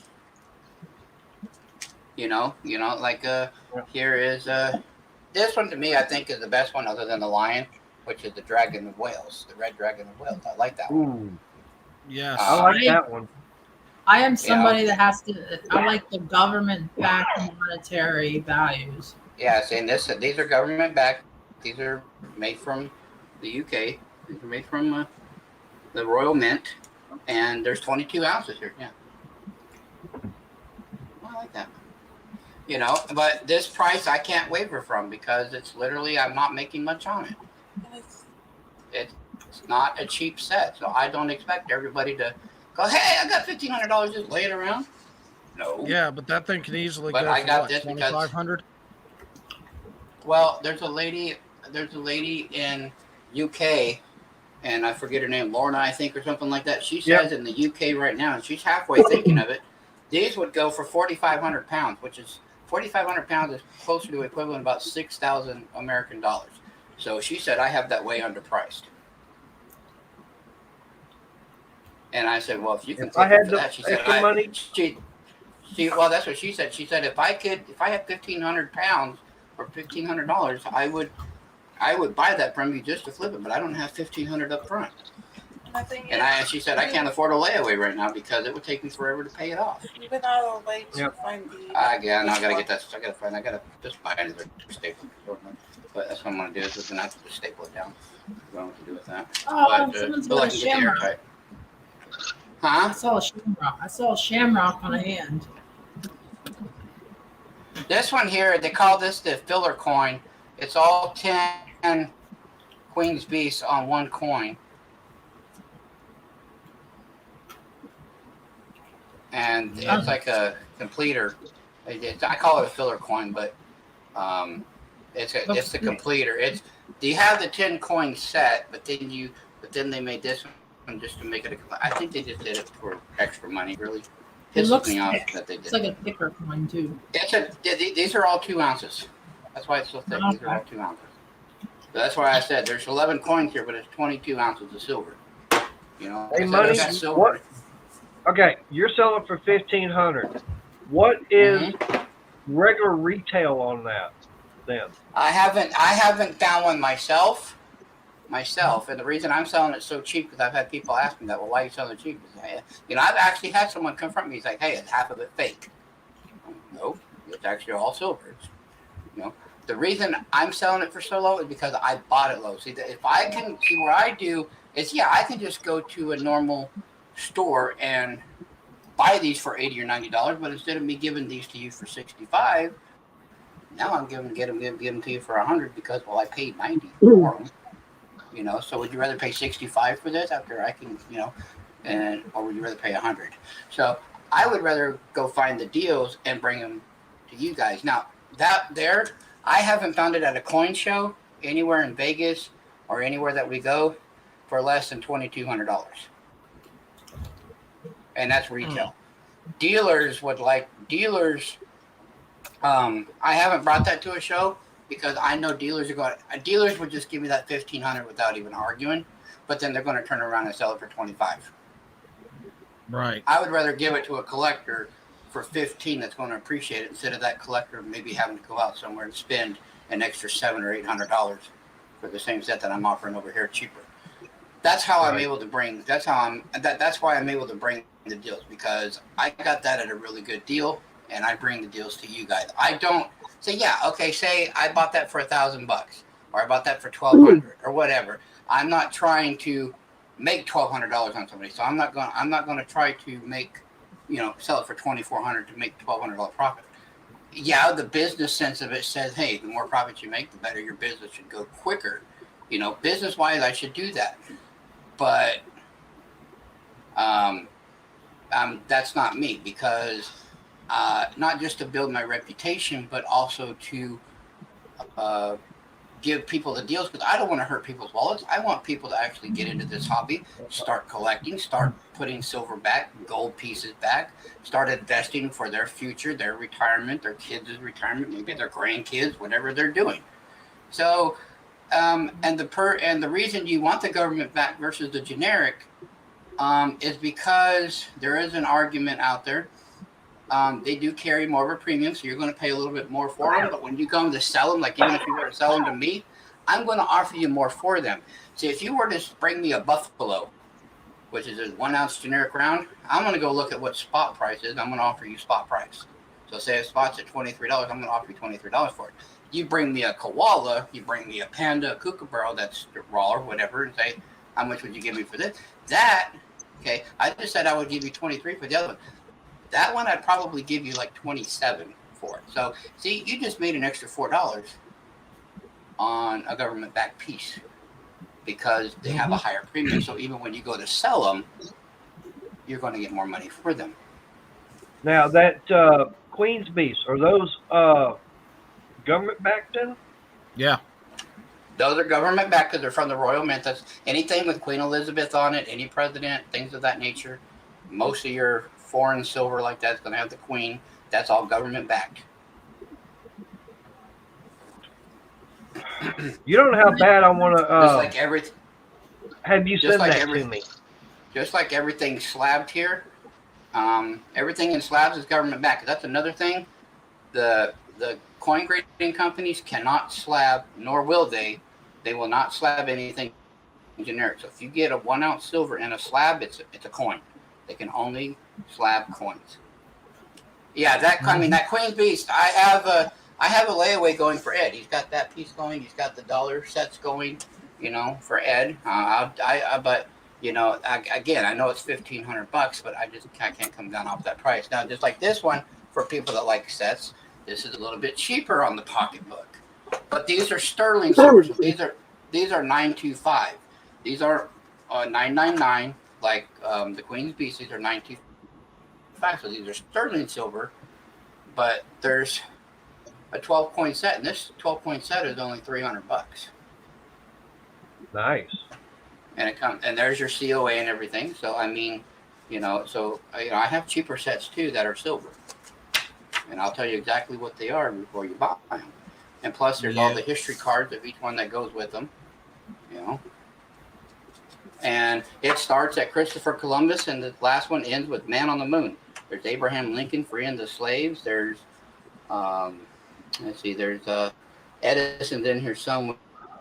There's the Wright brothers. There's Ford doing the car. And so it's just got all the different history on it. It's a 500th anniversary of the Americas from Christopher Columbus to the Man on the Moon. Everything that happened in America in 500 years. And plus, it's a nice velvety case. I mean, it's just a nice display case. So, I mainly buy stuff like that because I understand that not everybody can afford that. But I buy it because, one, it's good eye appeal for when I'm setting up at shows for table appearance. Two, you never know who's actually looking for sets. So you get stuff that's on the cheaper end, and you get stuff that's on the more higher end. So that's just how it works. Like when you go into a coin store, you go into an LCS, you go to a coin show, you're going to see cheaper stuff, but you're going to see a lot higher end stuff. So, Mater, if I had the money to go in on that Queen's Beast, I would do it in a heartbeat. Just like these sets, I got 2 of these. You guys have seen these before, and these I think are the best value for the sets that I have, and these are the Libertads. These are proofs. People are falling over backwards for these things, especially the proofs, because they hold the premium. I actually came down from 300 on a Christmas special, and I got a 2007, 2000. Yeah, they're. Oh, it's locking up. Is that a fairy? I think it's the Libra, the Plata Pura Angel on the pedestal, but it makes it look like a fairy. Anyway, there's only 1,000 of these sets made right there. I'll show you. I told you anything I'm going to tell you. They're there. 1,000 sets minted. on the bottom. These are Does all that say proof. They're all Estonia? silver. It looked like it said Estonia. Hi guys. Anyway, Good night. I'm gonna start up my stream. I hate to just leave you. Okay, I see it now. Sorta. Kill me, wouldn't you? I'm gonna start up my stream a little bit. Hang on. No, not yet. Hold up. Now What? these here, these are $275. I've got that one, and I got that one. And this one here is the 2018. It's got the green label. Sure, go for it. Yes or no, it's on you. I know. That's why I wanted to discuss it with you. And what do I say? Money ain't money. We're having a discussion about the Queen's ahead. Beast. What did I say about that $100 bill? I know that was on me. Uh-huh. And I told you, I'm going to sell it to put your ass in the nursing home. Guess what will happen to that one? If the $100 bill doesn't cover it, that will. No, that'd cover for the funeral. That'd cover both. Yeah. Any coins you What collect? kind of proof do you want, William? I've been showing proof all night. Maynard, run. If she wants to put you in a nursing home, run. I get someone else power of attorney. I would run. So, yeah, like I said. I'm not married. I'm not married to him, so I don't have it. But So, later, anyway, 20, 30 years down the road, when you're at the point I cannot help take care of you, any money you collect is going to go to pay for your ass in a. I know, and that's the thing. That's why if I got it now, it's for as an investment. All right, if you got this now, this thing is only going to appreciate because this is a full complete set. I will find something to put that. I will find something to put that Money in. right now, like you said, it's $2,500 is what another dealer would sell it for. Right now, and that's just right now. I know you. I thought the Queen's Beast was already sold on layaway. No, the Queen's Beast is not. The one that is on layaway that is sold is the Perth Mint. This Ed's getting this one, which is 1,000 coin minted, just like these guys. He's getting this one, and he's getting the dollar coin sets. These are Ed's. All right, so what would it take to put the Queen's Beast on layaway?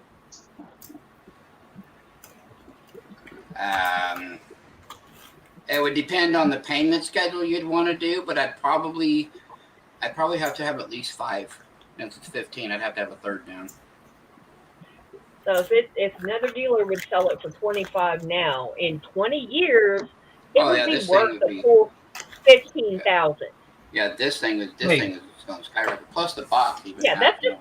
On it. Yeah, that's going up. I already know that. That he's like, do I get it? Do I not? Do I get it? Do I not? This would take 500 down. These here, I lowered the price on these guys. I'm not trying to sell them. You know, obviously I'm always trying to sell, but just so you know, I brought these down to these down to 275. I would do. And what are those? These are the Libertat. These are the proofs. These are the 1,000 mint. It tells you exactly what the coins are. There's a 1 ounce, a half ounce, a quarter ounce, a 10th, and a 20th ounce of silver. These are proof. These sets here, you can look on eBay. These are being sold all day long. 310, 290, 325, 295. All day long. Doesn't matter what years. 310 a pop. All on eBay. Average. These I'm selling, and that's not including shipping. These here would be $275, $280 because I do $5 shipping, and these would go out priority, so I would pay the rest of the shipping on these guys. You know. If you want it, I'm not going to stand in your way. You know it. But like I said, when it gets to the point that I cannot deal with your ass, and I have to put you in an nursing I know. Well, up like this, I know for a fact if I want to get that, it's going to be lost away. Someone is going to be very, very highly PO'd at me.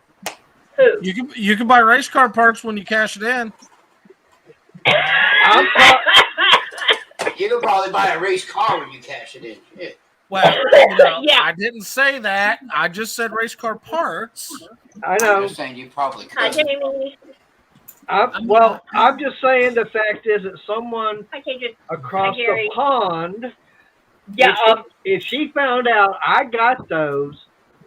And you know what I'm Well, you got to realize she's across the pond. By the time the sheet gets over here, you could actually, avoid the butt kicking and.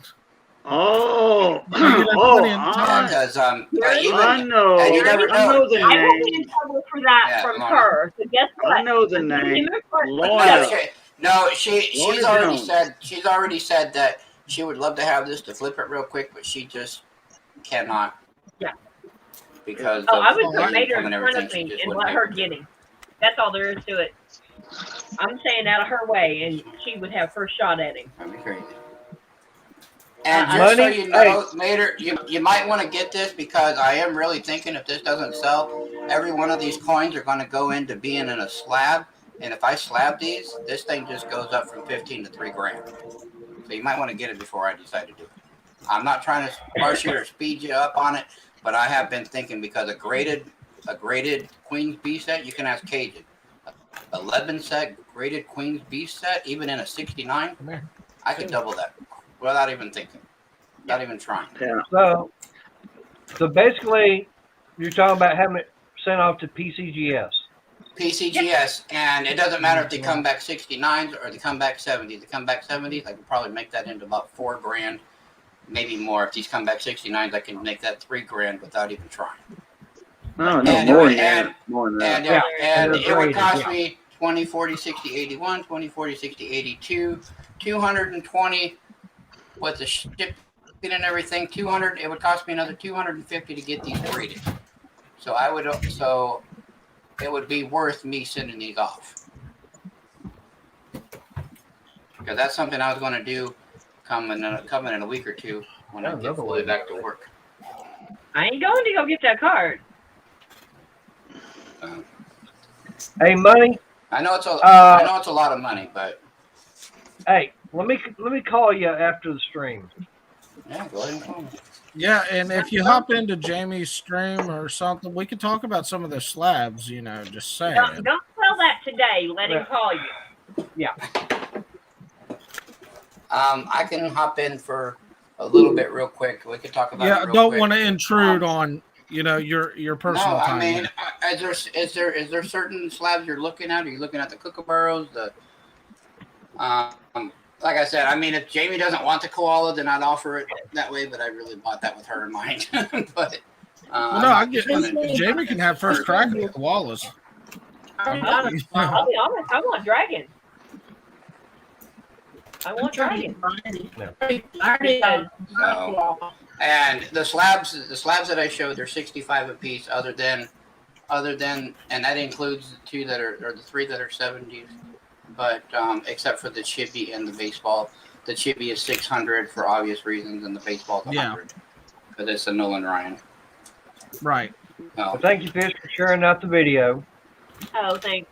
But the animal that I collect, they don't put on coins. All right. I don't know where all right, there's Miss Princess Jamie. I'm going to head over to Princess Jamie. I'm going to get off of here. I'm going to go up there for a few minutes. Mater, you can go ahead and call me, and if I need to, I can just mute while I discuss it with you. Yep. All right. Let me get this shut down so everybody hop over to Jamie. I'm going to Jamie's now. I'm going to Jamie's now. All right. Well, I appreciate everybody. Love, peace, and crackling grease. Catch y'all later. Pluton. Catch y'all at Jamie's. All right. Everybody go raid Jamie. I'm there already. Yep. All right. Good night. And God bless. Take care, everyone. I'll be over.